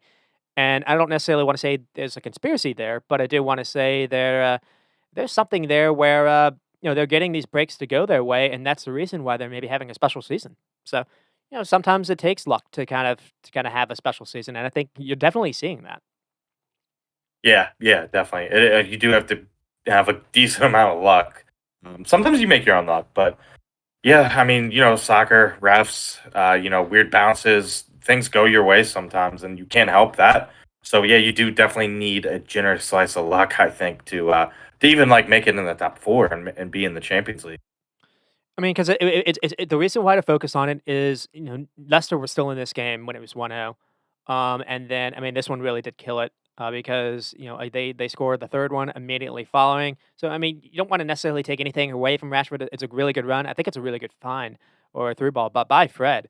And again, it is close, but it's one of those things where we've seen, like, I don't know, thumbs be given offsides for, and it looks like basically the angle was weird. And again, it's I don't know. You've seen that reverse for other teams. So I don't know. I'm just kind of being a True. hater. And then, another thing too is, it might have been Sabitzer. Sabitzer had like a really high challenge on someone that could have been a red, that they were able Oh, to to that's to right. get away with. And then the Yeah. third one with, Jaden Sancho. This is a beautiful goal. And so, I do want to touch on this one as well because Rashford kind of, gets the ball in pocket of space, and again Wanghorst makes a run ahead of him, with Bruno to his right, and Sancho kind of is able to make a disguised run to kind of join in. Rashford plays it to Sancho, and then Sancho plays it to Bruno, and Bruno immediately, feeds it back. But that run by, Wanghorst completely fools Wout Faes, and Wout Faes runs, and that's the reason why Sancho is able to has the space to kind of, run into. And so again, it's one of those where he's not necessarily, leading to goals himself, but he's having creative runs that's leading to chances. And I remember him doing something like this versus Crystal Palace, and him doing something like this versus Arsenal, as well. Because he's such a big body. Obviously, defenders are going to recognize when someone, runs or not. And he's got clever movement, and all it takes is a little movement to get a defender, to kind of shift from where he is in possession, and again it creates for others. And so, Yeah. yeah, credit to Yeah, definitely. Wanghorst. Yeah, yeah, I agree. And I think the goals will probably come. I I could think so foresee him too. having like They were trying. some They were clutch trying to get goals. him to score in this game. They They kept were. they kept giving him the He's ball, just and he too was. big to not score. And Yeah, and he then, was missing chances. But I he'll mean, he'll come good. But like you said, he does some intangible things too. So mhm. And for Leicester's, point of view, it has to, you have to be haunting yourself for not taking your chances early. I mean, Harvey Barnes, with basically he was through on goal, can't beat De Gea. Tata gets the ball on the wing. He was able to basically find, who is it? I don't actually have when Tata gets the ball on the wing. I think he crossed it to like Iheanacho, who basically tried to head the ball, and he couldn't beat, De Gea as well. De Gea, before Rashford kind of went off, was maybe their man of the match. So that kind of shows you Leicester were definitely in this. They had 19 shots, but only 3 on target. So it's kind of the same dynamic. And Man United had 26 shots and 8 on target. They went off in the second half. It's the highest XG yeah. I've seen in a while. They had 4. When Liverpool beat Bournemouth, they had an XG of like 3. And so I mean, and they 7 big chances created and 4 missed. Leicester's back 9 did not necessarily like Rashford running at them, and y- No, I wouldn't either. Ooh. and so I mean, I gotta ask this question because we're seeing Rashford play like a different player. I kind of put it down to, he finally had a chance off season to kind of get a little healthy because he wasn't getting picked for England. We kind of spoke about that early in the season. We didn't even know if he was going to make the England squad. So he was finally able to kind of get a little rest. Because I remember him, there was an interview where Jose Mourinho, and Solskjaer basically were like, play through it, kid. Like that kind of mentality. They wouldn't, because he kept getting knocks and he wasn't able to kind of fully recover. But I'm starting to wonder That's true. what's the issue with Aldo? Because Maybe. I think it we're was. seeing a different Bruno as well. Bruno's been really good for them, and he I think he created 3 or 4 chances by himself. He looked like Kevin De Bruyne this game. Yeah. Yeah, I think moving him out to the wing is really going to be pretty good for him. Yeah, because he's just starting to pile up the assists too, and now you got Rashford piling up the goals. So Garnacho, it wasn't the best game for him necessarily, but he seems like kind of a super sub at least, and he's a young guy. And then you had Manu make his first appearance, sorry, off the bench, and he's another young guy. So yeah, things are looking pretty bright for United and Ten Hag, and the They future really looks pretty are. bright too. They got some good young players. Alanga's another one, Palestri. So And you're kind of seeing. Well, I thought you were going to see a similar dynamic where, like, if they were missing Casemiro, it was going to show up. And I do think they were vulnerable. I don't think necessarily Fred was necessarily great in possession. I don't think that Sabitzer and Fred, pairing was necessarily that great. to be honest. Yeah, And you saw Casemiro play for Barcelona. It was a different team. Um, and another, and that's it. They were able to get through those 3 games without Casemiro. Now, 2 being leads definitely helped. And yeah, they weren't definitely. able to. I think they won all 3, or they maybe might have one might have been a draw, so maybe did drop points. But Yeah, to not lose any of those games is a bonus, and you're gonna have him now. You're gonna have him for the final. But you touched on Garnacho. I think the issue with him is you're seeing he's young. You kind of maybe expect this, so he's really exciting going forward. Offers a goal threat as we've seen. He doesn't track back and do defensive work, and I think what yeah, you that's saw true. is they were really vulnerable on that. I guess it was that left side or on the Shaw side, on the left side, Left because side, yeah. I mean, you saw all these chances for Leicester happening on that left side because Garnacho wasn't doing anything to help Shaw out. True. Yeah, that's part of the reason why I think he got the hook. I think so too, and we saw that. I remember doing commentating a little bit on that or making that point when they played Aston Villa, when another time when he started. So for the time being, make Garnacho a sub, a second half sub, because I think you can Yeah, come definitely. on, put him against tired legs. I think he works a little bit better. Yeah, I think so too.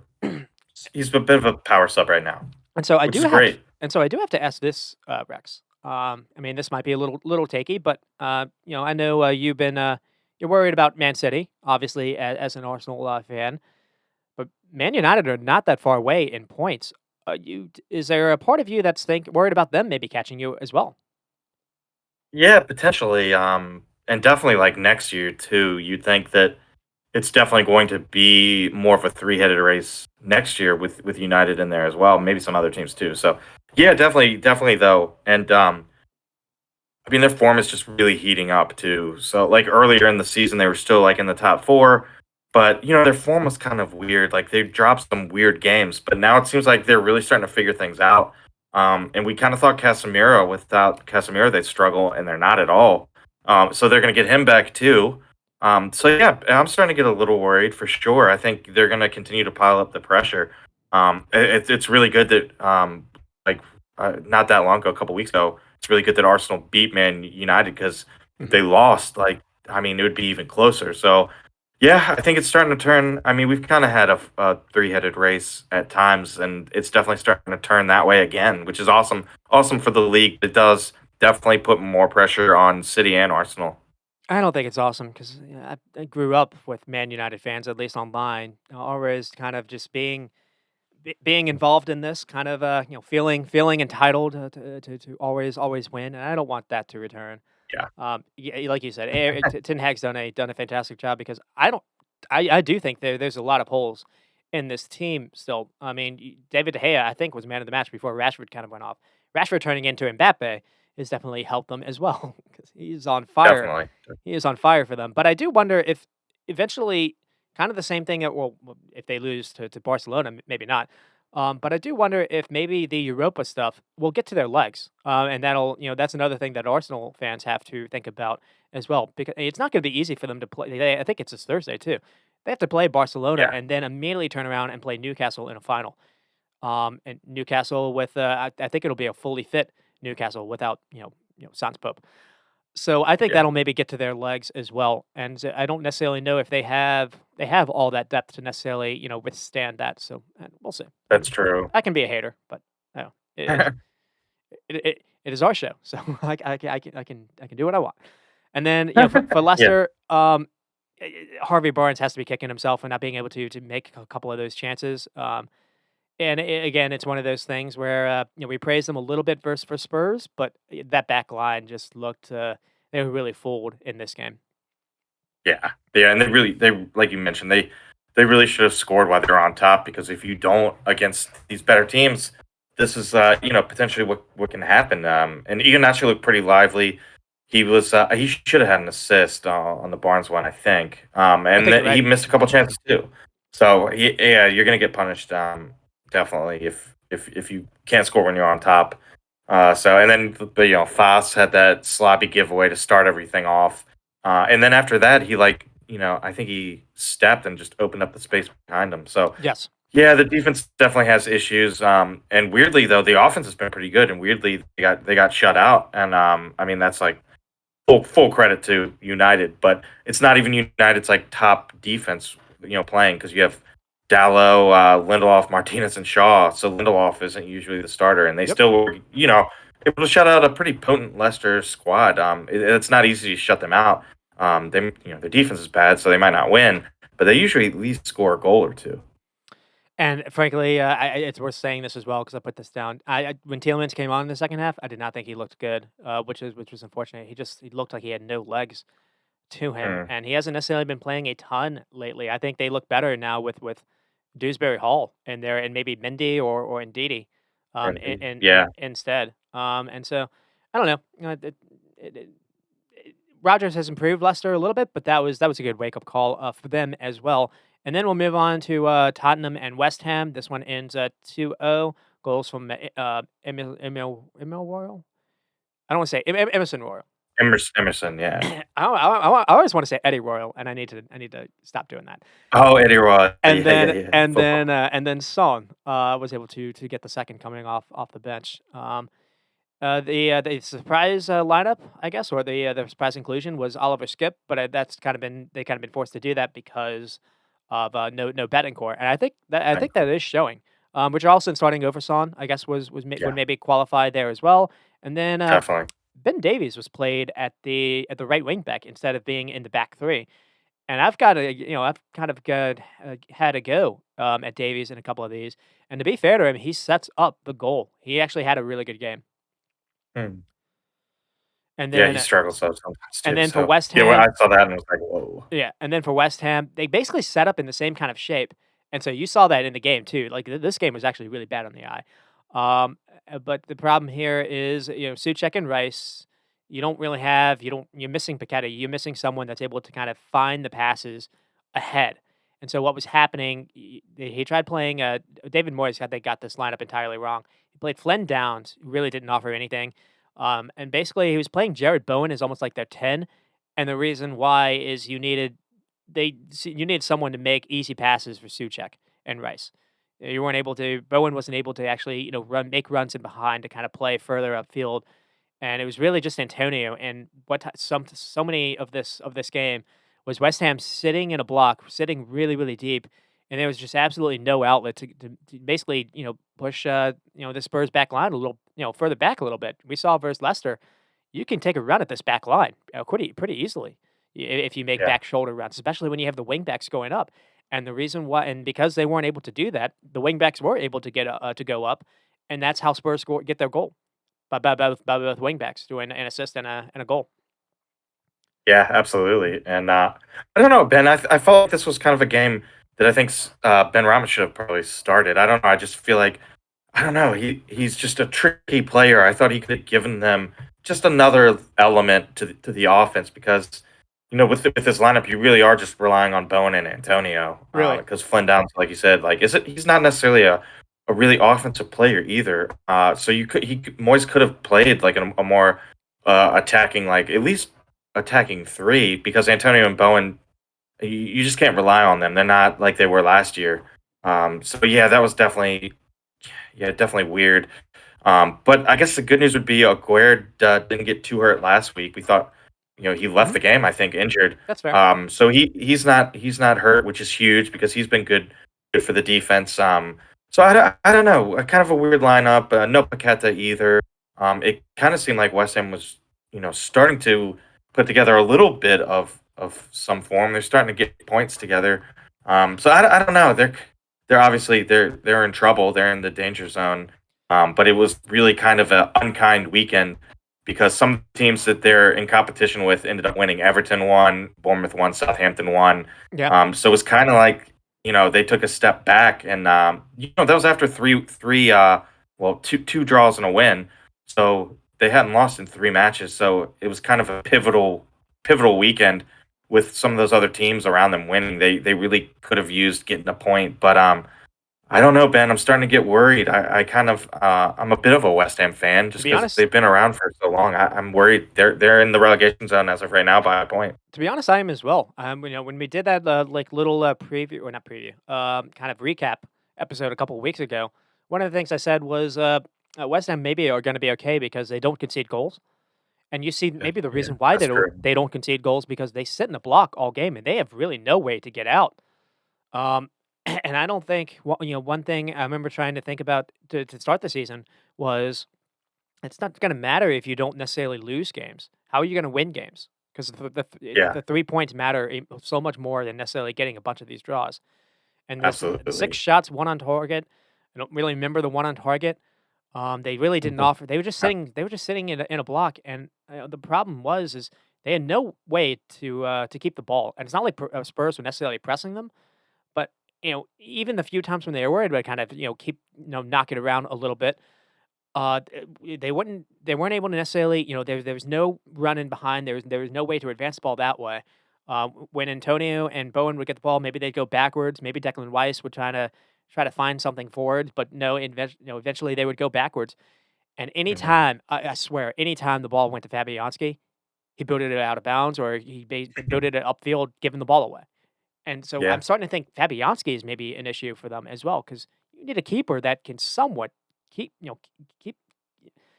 help you keep possession just in moments to at least somewhat give you some kind of relief.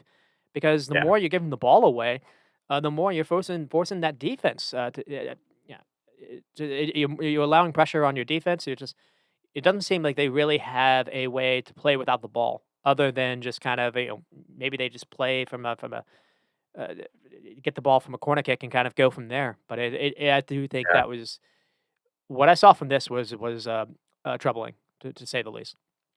And they've scored a shockingly low amount of goals, only 19 goals, which is, I mean, that's pretty bad. Southampton have 19. They've really only outscored Forest, Wolves, and Everton. So they're sitting in like bottom five for goals, even though they really do have a nice record defensively, only 29 scored against, Right. but like you mentioned, like they're not scoring, so you really can't afford to turn over the ball and have your defense be under pressure all game because your offense isn't going to bail you out. They You really really have to go in for clean sheets. they needed to get the guy that basically went to Spurs, and he's not necessarily playing. They needed someone like Danjuma to come in, just kind of give them a little lift because even on the bench, I think it's Danny Ings now. He doesn't necessarily Yeah, have a lot of pace to his game either. yeah, Or it's Skamaka can maybe make a run here and there. But yeah, they were scant. You mentioned Ben Rama as well, but Ben Rama is more of a ball to feet kind of clever player as well. He needs to have someone yeah. He's not necessarily a that can make finisher. a back line go backwards, so that would allow space for you to operate in.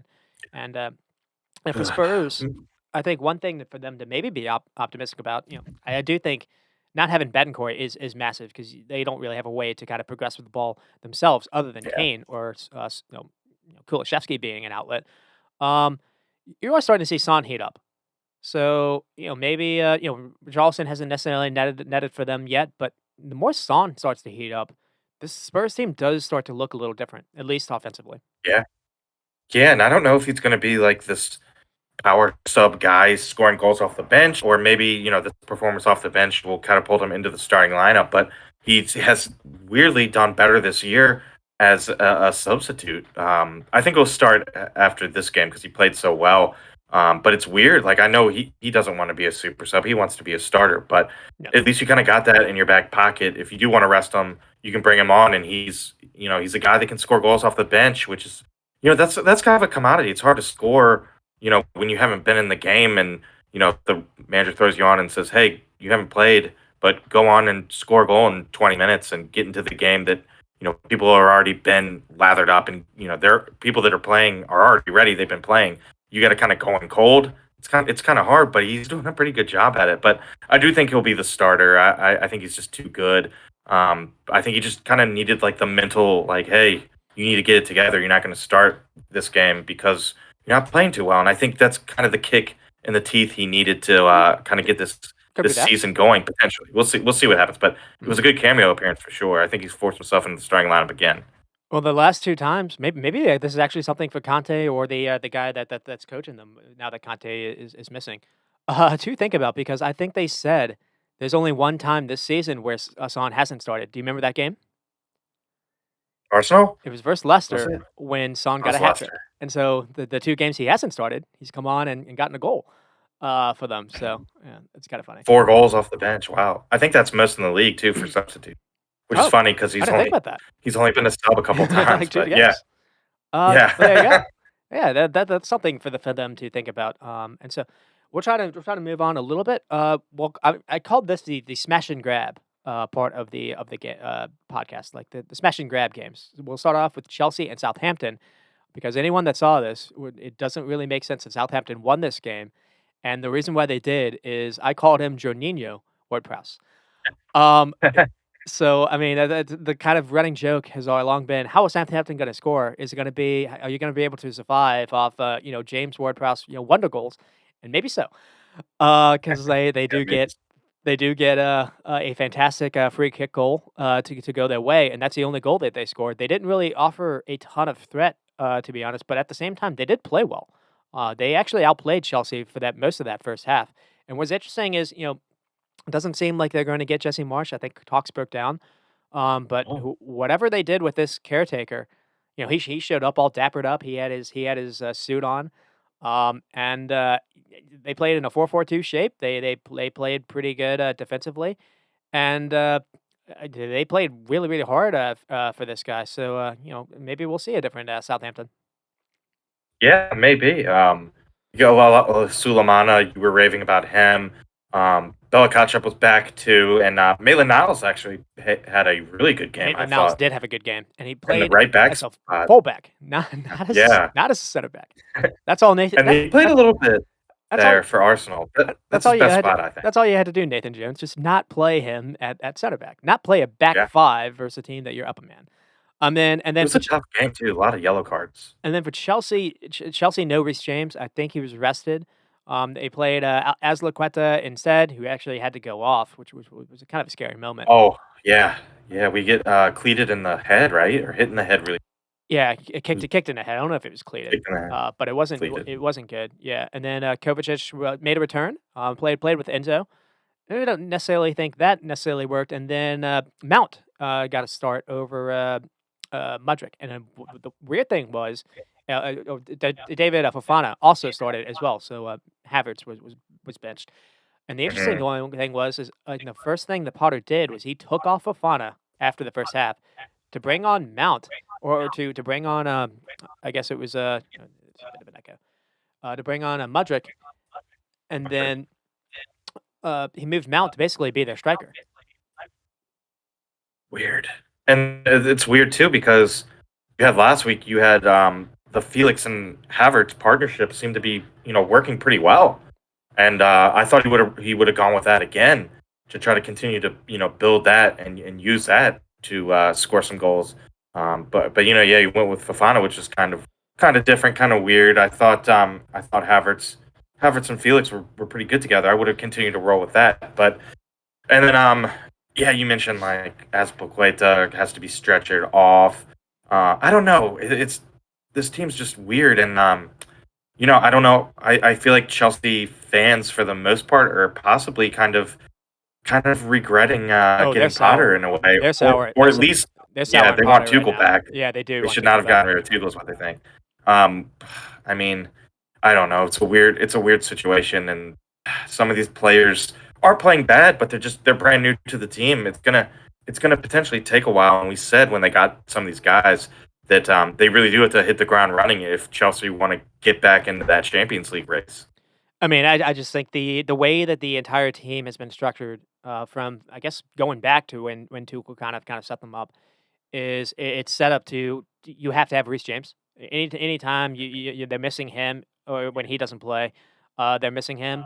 They don't have any kind of cover for him, so not we've kind of spoken about that as well. I mean, the XG was 1.6 for Chelsea to Southampton's point 0.6, but Southampton did have 8 shots and 5 on target. Chelsea 17 shots and 5 on target, and so Mm. Chelsea were thoroughly outplayed. At least or Chelsea, Southampton were thoroughly outplayed. At least when you include the second half, but at the same time, they were still not really a threat in front of goal. And so you talk about the striker issues that we mentioned. Now they also had 7 shots blocked as well. I mean, Southampton were defending for their lives, but there was a lot of stick online with people trying to go at Graham Potter, and the thing I want to say is uh, when Potter first got there, again, he joined a team that was basically built around a back three with wingbacks. So what happened when he arrived? Wesley Fofana seriously got hurt. The center back depth has been like Koulibaly, who hasn't been fit for a ton of these games as well, and then Thiago Silva and Chalobah. And as we've seen, Chalobah isn't necessarily ready for all this. And then immediately the Yeah. wingbacks got hurt. James and Chilwell have missed a lot of games, and so Potter then moved to a back four to kind of have less strain on the center backs. But the problem is when you're playing as Laqueta or you're playing Cucurella, they're not really offering a ton in attack as well, and so that's leaving your wide players who just came into the league, whether it's Mount didn't just come into the league, but the wide players, whether it's Mount, whether it's Ziyech or the new guys, Noni Madueke and Mudryk, they're when they get the ball in the wing, they have to do it all themselves. They don't have fullback help. So I think Yeah. that's kind of hurting them as well. And another thing too is you get Enzo in, and you immediately lose Zakaria. Zakaria is probably a one decent defensive midfielder. You let Jorginho move on. Mason Mount and Gallagher are not really, or Ruben Loftus-Cheek are not really defensive midfielders as well. And so you're forcing Enzo to be the more defensive midfielder in the pivot, and you paid 120 million for him not to do that. You're not Yeah. getting the best out of Enzo Fernandez. So I, Yeah. Absolutely. you bring in, and you have in your striker options are Havertz, who's a 10, and Felix, who's a 10. So the only striker you have is Aubameyang, who Potter didn't bring him himself. That's not his player, and he doesn't like him. Or this Fofana guy who is new. So Yeah. I don't know how much you can really blame this on Potter. And I know Chelsea fans aren't necessarily going to want to say that. Now, this is going to be a little that's going to be my end of the rant, but that's kind of what I'm thinking. I actually agree with you, Ben. Yeah. I mean, like you said, the big part is just a lot of injuries on the defense, and we've talked about some of these players that get hurt. Like Reece James is pivotal for them, and he's been hurt like seemingly the whole season. So yeah, it's not. I mean, he did come in with like it's a talented team, and they're buying some like expensive players, but it takes a really big job to get all those guys hitting the ground running like immediately. It's really hard to do, and that's what Potter kind of needed to do with these guys if they wanted to put together a top four season, and it's not really working right now. But I don't know, like with the players they got, for the most part, like I feel like a switch could be like pulled and some things changed around, and they could be a dangerous team, but they just can't seem to find like the right balance of the right mix of players or the formation, or they can't really decide on like a way they want to play either. Yeah, I A way mean, they want to attack, a way they want to defend. They're just kind of all over the place. I saw a stat that they've scored fewer goals than Southampton under Nathan Jones, and I think have maybe taken fewer points, or basically were about the same. So I mean, there is reason for criticism, at least on how they performed under Graham Potter. But when you look at who they have for bench options, they don't really know where the goals are going to come from. Which is, I mean, that's obviously what they'll look at in the summertime after spending 600 million. Um, but another thing too is like I seriously think Tuchel would have struggled with this team, and we saw him struggling a little bit to start the season. And so it's one thing for him to for Tuchel to have all that success that he had as well. He also had Andres Christensen and Rudiger back there as defending options, and Chelsea don't have them anymore. We're seeing both of them fly. In Spain, Christensen when he plays for Barcelona, they look really good.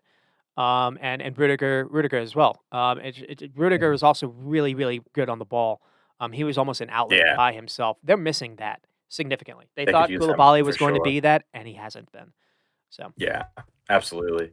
and then for Southampton, frankly, I want to see them stay up. But if they don't, if they if they do kind of have to go down, this roster is good.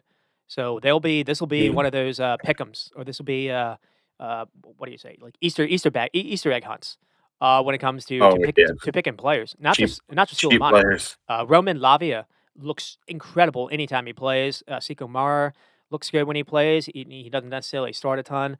And Bella Kotchap, I think, looks a quite proper defender.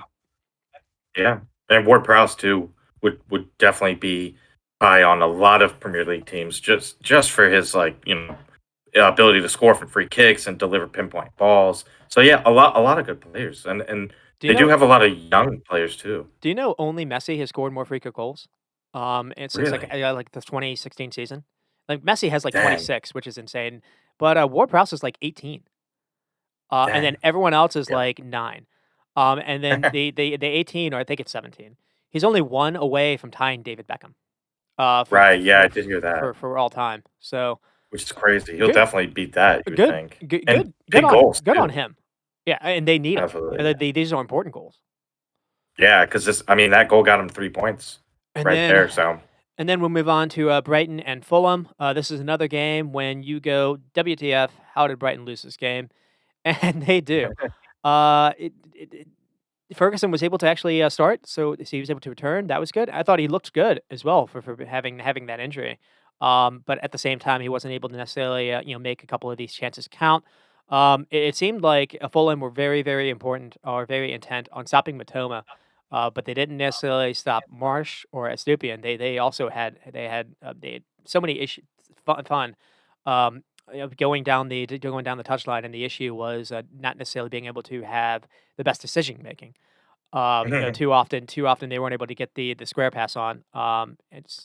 Brighton have to be kicking themselves, because the XG was over 2, 21 shots and 7 on target. Fulham had 5 shots and 2 on target, but Brighton had 5 big missed chances. That kind of speaks about what I said earlier.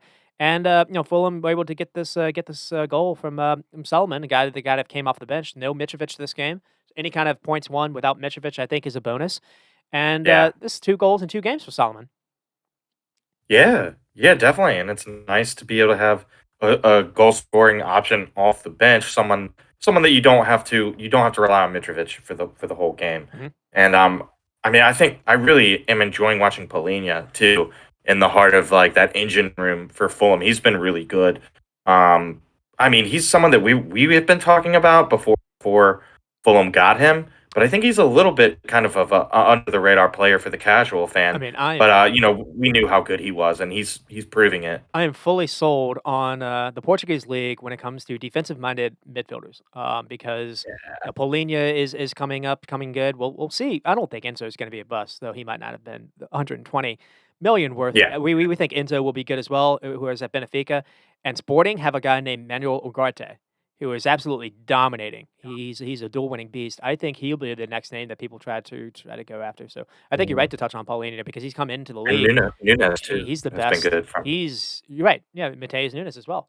But Mhm. Molina is coming into the league, and he leads when it comes to I think tackles and basically it might be duels as well. He's just Yeah, he's just really good at disrupting stuff. Um, he is, and Willian too. We talked about how crazy that is last week. Yeah, like I don't know how he's resurrected his career like this, but he's huge too.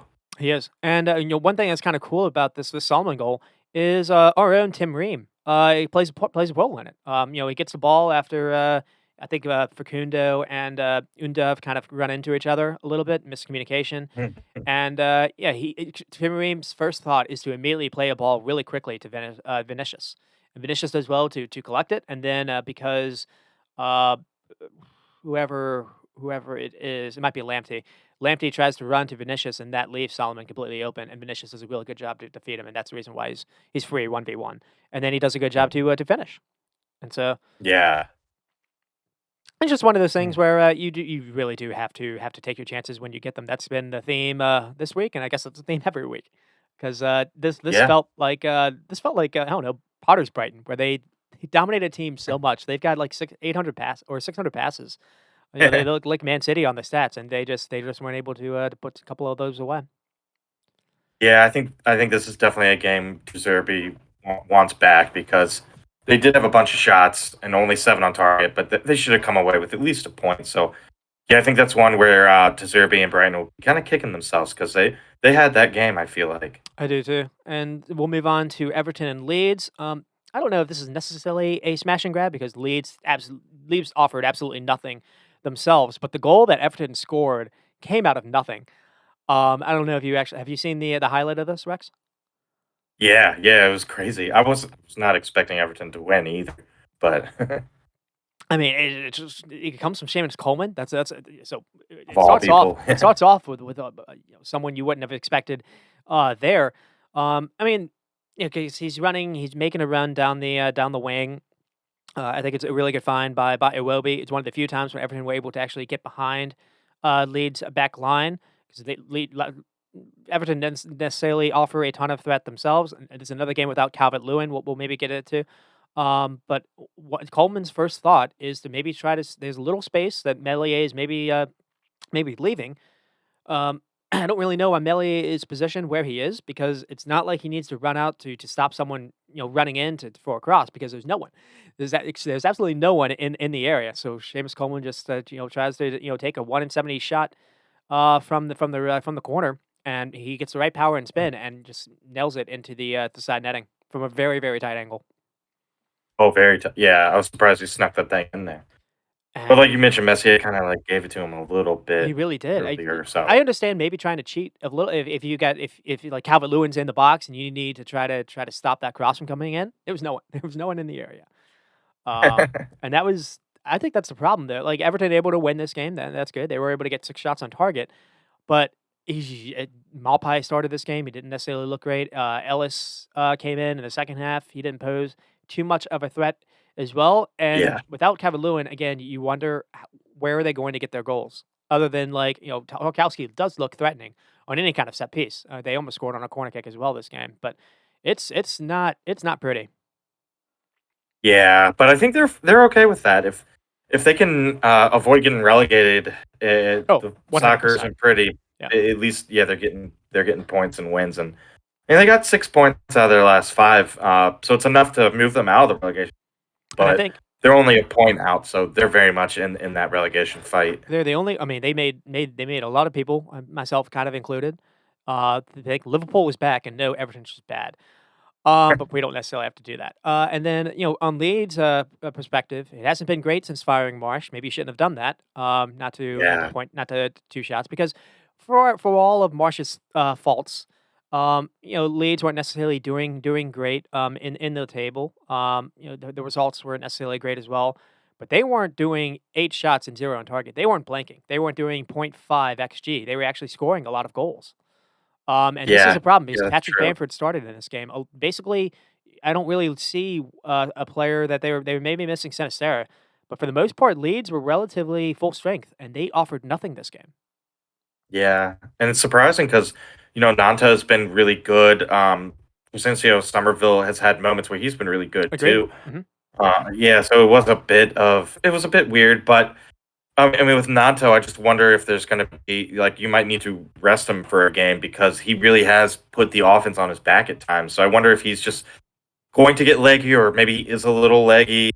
Rest, I don't know, but but Bamford just he hasn't played much and he looks very rusty. I'm They worried. need to get him I'm going, worried about or him. they need to figure out someone else for Yeah, him. Yeah, because yeah, I mean, he's just not the player he was, 2 or 3 years ago when he broke on the scene. But it's mostly down to injury, and sometimes they really are missing a striker. it's So if he could come good, a lot of your troubles might be solved there. But I don't know if it's going to happen. it's funny It's, how it's not going to happen. these I two don't think. teams really do kind of mirror each other. Where it was only it was only a couple years ago, and this was obviously Leeds had Bielsa and I guess Everton and Ancelotti. We're seeing what he's doing now. But it was when we Calvert Lewin looked like he would maybe be an 18 goal a season striker, and Bamford as well. And Yeah, you're just seeing how much both of their fates have kind of married each other when they haven't been able to have those players hit that form again. yeah, and it's around the same time that like they both It kind was of peaked at the same time, and they yep. both kind of got injured around the same time. Both So, English as and they're well. I, both I I struggling with remember I injuries remember now. there being call-ups for hey, is it going to be one or the other? I remember that kind of Yeah. debate happening. No, English press will do Mhm. that. Real quickly though, I do want to True. ask you about Weston McKennie. Because I'm starting to question this. Now it's one thing to join, Marsh's team. You understand that. Now he is joining, his buddy Tyler Adams. So I guess, if there is a team to kind of join for a loan, join your buddy and maybe Brendan Aronson. But he's joining Leeds team. All they're gonna do is they're gonna play, try to avoid relegation football. You're not going to have any more. He left Juventus, who is actually in Europa. You're not getting that kind of experience anymore. Was this a mistake? I mean, it's only a loan, but if he and his agent had a Mm. say on what team to join, do you think he should have stuck it out and stayed at Juventus? Trouble and all. Ooh, well, I don't know because I mean he wasn't playing as much with Juve, so maybe it was a situation where he just wanted to play more. Okay. And he's playing more for Leeds, so maybe that's something. But also I mean this is before he left before Juve got hit with that 15-point deduction too. So Juve probably not going to be in the Champions League either next year. But oh yeah, he's on loan, so it doesn't really matter. But I don't know. I feel like this was like a Marsh decision to go get another American and to go get him. And what did he last? Like one game with Marsh, and then Marsh is gone. And so Yeah. like the coach that brought you in only had one game with you, and now who back in. I mean, who they have? They have the Scubala is the And he's not take he's not care really guy, and he's impressing so far. no. So like, but if the new guy, whoever they get, if he comes in and he's like, I don't like McKinney, then it probably is a bit of a mistake on Kenny's part because I do think McKinney just wanted to play. But so if he plays, I think he's like, whatever, I'll go back to Juve, and at least I had a season where I played, or half a season where I played. I mean, it's But if a new manager comes in, he might not like him, and he might not play for Leeds either. I don't know.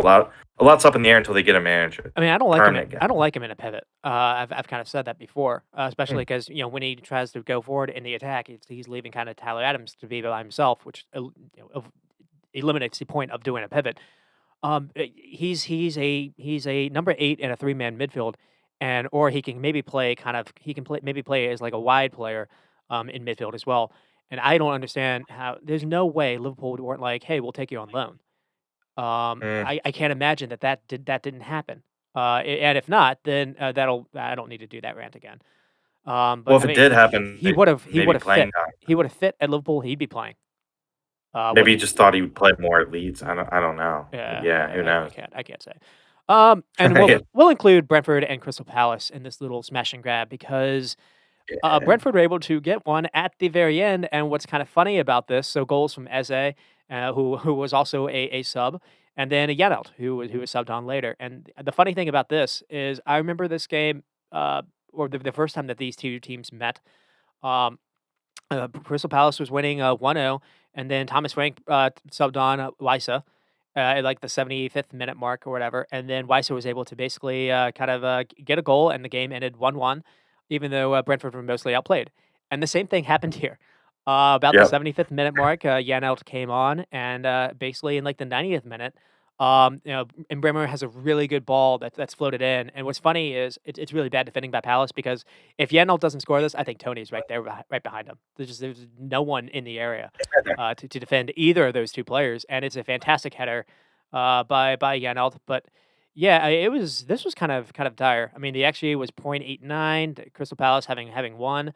The XG for Crystal Palace in the first half was 0.15 for Palace, and then zero point 0.2 for Brentford. This was not a pretty Ooh. game. Whew. Yeah, yeah. I watched the first half, and I was kind of like, all right. I don't know if I'm gonna be sticking around for the second half. But it kind of. I mean, I wish I had turned it on for the 90th minute I watched onward and I was seen the goal. watching I was watching the Man City and Forest game, and Jeremy was like, "Why am I doing this?" And then Jeremy was like, "Oh, we're Gucci." And I looked and I was like, "Oh, you finally saw a goal." You What's gotta funny in that first 10-minute 10 a.m. slot at halftime there were no goals. I think Bernardo Silva had finally scored. That was like Mm, it started off quite slow it before did. all the fun drama happened in the second halves for all those games. Oh Um, yeah. I do want to ask you a little bit. What did you think of Kevin Schade coming in the second half because he played with Tony? Thomas Frank Yeah. didn't necessarily take Tony off. To do kind of a switcheroo. We saw them both, and I actually thought he made a run. He was able to make a run down the wing, and he was able to beat Tyreek Mitchell, who's not necessarily slow for pace. He got the cross off. I thought he looked pretty good at that little moment. Yeah, I think it works because he's such a pacey player. So you can kind of like take out Visa and put him there, and Shot is faster than Visa is. So Hmm. I think that's a good combo. We talked about like having one, taller guy and pair him with a fast, quick guy. It seems to be like a good recipe for success, or at least a goal or two. So yeah, it seemed to work here too. I like it. He it's basically Thomas Frank is playing with three strikers basically. Yep. But he doesn't Shada doesn't have to come in for Tony exclusively. He can give Visa and Bumo on the wing a rest because he is so pacey. And it's big too, because Brentford continue on that unbeaten streak. There was kind of fears that was going to happen. And you kind of worried about that too, because you get that such a big win or that result over Arsenal, where you're able to continue it as well. And it's not easy to kind of pick yourself back up. But I came across Yeah. this interesting stat. It's from a Twitter account, like he tweets about other 14 clubs, so like outside the big six. So his team touches in the opposition box, and this kind of surprised me. So Wolves were number 1 with 40. Brighton were number 2 with 35. That kind of makes sense. Mhm. Brentford were number 3 with 31. Really? Yeah, 31 touches in the opposition box versus Palace's 14. And then That's West Ham was the fourth with 30 touches, which kind of surprised me a little bit. But the bottom four was interesting. So I mentioned 40, 35, and 30s. Aston Villa had 10 for Arsenal. Southampton had 10 for Chelsea. Nottingham Forest had 9 for City, and then Fulham had 8. And the interesting thing Hmm. about this is Southampton, Forest, and Fulham all got good results, or got some kind of a result. Point or yeah. Weirdly, guess the last time Brentford lost in the league. Was it Aston Villa for the when they got smashed? No, it's actually a little after that. That was October 23rd. It was they lost. Because they lost Wait, to was West it? Ham, but No, that was it. Yeah, that was they it. lost to Then West Ham, wait, but that what wasn't in was the that? league. Oh, I re- that's right. That wasn't in the league. Yeah, that's it. So oh, okay. wow, they lost October 23rd is the last time they lost. Yeah, 4-0. When Jeez. they fired Gerrard, they Brentford got a taste of the new manager bump. Yeah, yeah, And that's true. Villa only Oh, had that's him for crazy. like 2 games. That's funny. 2 games. Oh yeah, they did lose a League Cup game to West Ham, yeah, but twice actually. But other than that in the league, they haven't lost since October. That's crazy. I think one thing to touch on Frank is this is not the first game where he's done this, where he has made a couple like big second half moves, to bring on some second half decisions, and I think it's only Man United have scored more goals after the 75th minute. So Really? that's credit to the manager right there. Yeah. Yeah, I think so too. He's been brilliant, and I mean, he's been brilliant all his career for Brentford. So I love it. It seems like a perfect marriage, and hopefully we can keep him around. I mean, he seems like a pretty loyal guy, but I do think some clubs are going to be circling for him. I mean, I think he's kind of a wanted guy, and so I'm just hoping he stays at Brentford because it really does seem like a perfect marriage. Yeah, I fully agree because again, you said both of us were kind of worried about them coming into the season, and it's not just because they lost Ericsson. That second season after you've been promoted is apparently like the hardest one, where that's usually when a Yeah. lot of teams struggle when they maybe they have a really good first season, but it's hard to keep that up, and they're actually Mhm. they look a proper side in the Yeah. league. So yeah. Yeah, they're actually fighting for a European spot too, which is just insane to think about. I mean, And with the obviously, if that happened, they have to and sign a with bunch of people. and But with yeah, a it's lot of the awesome. core being, guys that they brought in, to the championship as well, which usually doesn't necessarily, work out in their favor as well, and we touched about that, last week. It'll be an interesting, off season, to see if they do make, Europa football or not, if they maybe they do if they're able to keep Tony or not. It'll be important. It'll be an important offseason for them as well. But I agree. I think it's a fun project that they have working for them. Yeah, they're fun to watch, and it's like a never say die attitude. They're never out of a match. Yep. And so, I mean, and you kind of touch on it with Palace. We've kind of spoken about it before. If they didn't have the points that they had, I'd be a little bit worried. They kind of look lost to me without Zaha playing. Liverpool play them, I think, on the weekend. Hopefully, that'll allow Nunez to get a little payback because Crystal Palace actually drew Liverpool in the first meeting, and Nunez got a red card in that game. Yeah, They need to get revenge on someone. So hopefully it'll be on Vieira's sake. And the only thing I can think of is the one bright spot for Palace is Michel Olise and Enes Eze when they come on. I mean, Eze particular, I think he doesn't get mentioned with like Mason Mounts and the Grealish and whatnot Gallagher's, but I think Eze is a really good prospect. He lost he had an Achilles injury, so he's not able to be the fast pacey winger he is. He's turned into a clever midfielder for them. Yeah, that's good too because he really was playing well before he tore his Achilles, and that's a really that's like a pace sapping injury. So Yep. it's good to see him back and like be able to change his game to stay to stay in the Premier League. And like you said, not as quick, but he's worked on some other things. And he's a good player. It's a good comeback story for sure. hmm And then we'll move on to Wolves and Bournemouth. Sorry, Rex, I'm trying to finish this off for you. You're Where good. I think we're Tavernier gonna get it then. gets the goal 1-0. Let's see, what did I have here? I mean, I do want to touch on a little bit on the goal, because it is scrappy, but it really starts with the throw-in. So the ball gets to Watatara first. He does well to collect it, finds a teammate. Tavernier then chests it to Solanke. Then Solanke gives it back to Watatara and peels off to the side. Um, but Watatara, passes it to the wide. Then I think he passes it to new signing Hadama Traore, not Adama Traore, different. Adam.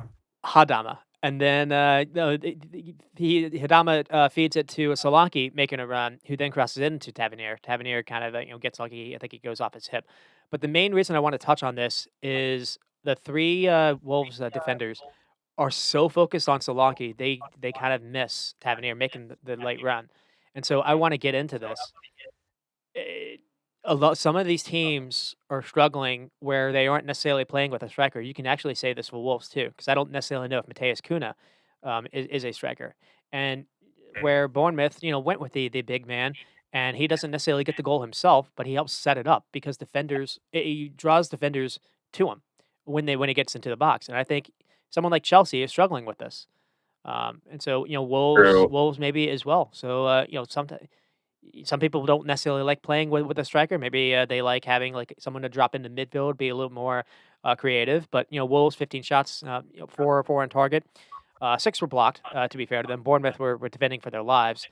But I Mhm. do think sometimes that's kind of the payoff when you get the ball into the box. Maybe you only have 30% possession, but you have someone to aim something to, or you have someone to draw attention to. That does True. set up things for others. True. Absolutely. And I mean, it was a big match for Wolves to lose points too, because like we said earlier, some of the teams around them won, and just they're not out of the woods yet either. They're only three relegation zone. So it was if they had won, they would have been in 12th place. Yeah, So as of right now, they're in 17th. So it was a big result because they would have moved up 5 spots and had a nice little cushion from the relegation zone, but they're still right in it. I mean, just I don't know. We'll see. I think they'll be okay because Lopetegui has been really they've good. been good. They have been Um, good under him. and yeah, and they were good. They were good in this game too. I mean, I agree. 600 passes, 84% possession. So I think it's just a little blip. But the other side, it's a bad result for Wolves, but it's a great result for Bournemouth because looking at their stats, they were dreadful and they still got the win and a clean sheet. So it Yep. was it was important 3 points for them for sure. And again, I wanted to kind of focus on it as well because they dominated the ball so much in the Bournemouth end. But Lopetegui actually gave Adama Traore his first start in a while, and I didn't necessarily think Adama was necessarily bad. He actually had one chance where he almost looked like he could have gone basically sideline this. Oh, not sideline. Goal side And to goal then, side. He had a really good run, yeah, and then it was brought down before he was able to actually get a shot off. But his main thing really is to get the ball down the wing and to send in a dangerous cross, and he just didn't have anyone to aim anything into. Too often, Mateus Nunes or Sarabia was kind of too far away from the play, and so that was the one maybe negative. But at the same time, I think at least what we've seen lately from Wolves, I agree with you. In fact, a couple weeks ago, I had Wolves as maybe one of the teams I had to go down. yeah, They've turned that around really quickly. yeah. Oh, yeah, definitely. And they are missing a striker, but they still have some potential options. I mean, I don't know about Diego Costa really, but Raul Jimenez is kind of on the comeback trail, and he played. Costa played too, so yeah. Even though they didn't score, I think it's just a little blip again. And Lopetegui has really gotten this team going, and they're gonna be a threat offensive, and they're kind of papering over the holes in defense so far too, which is important. Yep. And another thing too, they played a lot of that game last week, kind of down a man. Maybe that factored in or not. I can't That's really true. say. That's a good Um, point. Yeah, yeah. but Bit leggy from it. yeah, that is I guess that's kind of it. I think we can actually I think we got it in time. I mean, Rex, do you have anything you would like to end off with?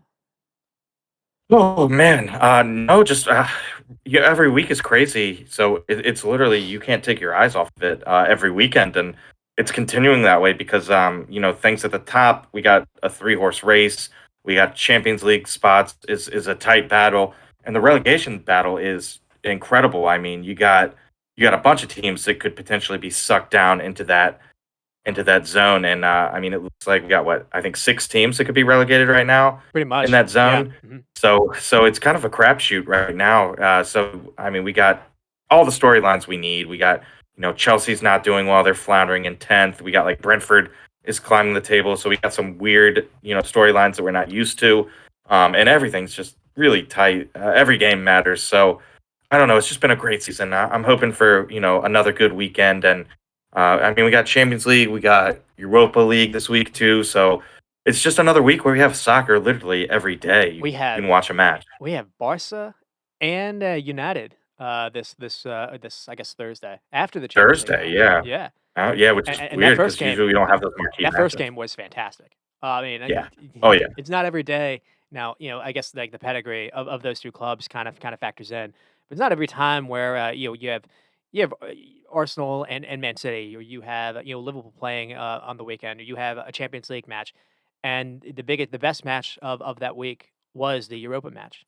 Well, Yeah. at least It seemed last like week. a Champions League game. It'll be Yeah, a big one, Thursday as well, and then we don't have a ton of teams playing absolutely. this week in the EPL. There's a little break, but we have the league final where we maybe see Karius kind of do a little payback, hopefully, but Yeah. or maybe not. We'll see. And Yeah, so everything's gonna be very interesting for sure.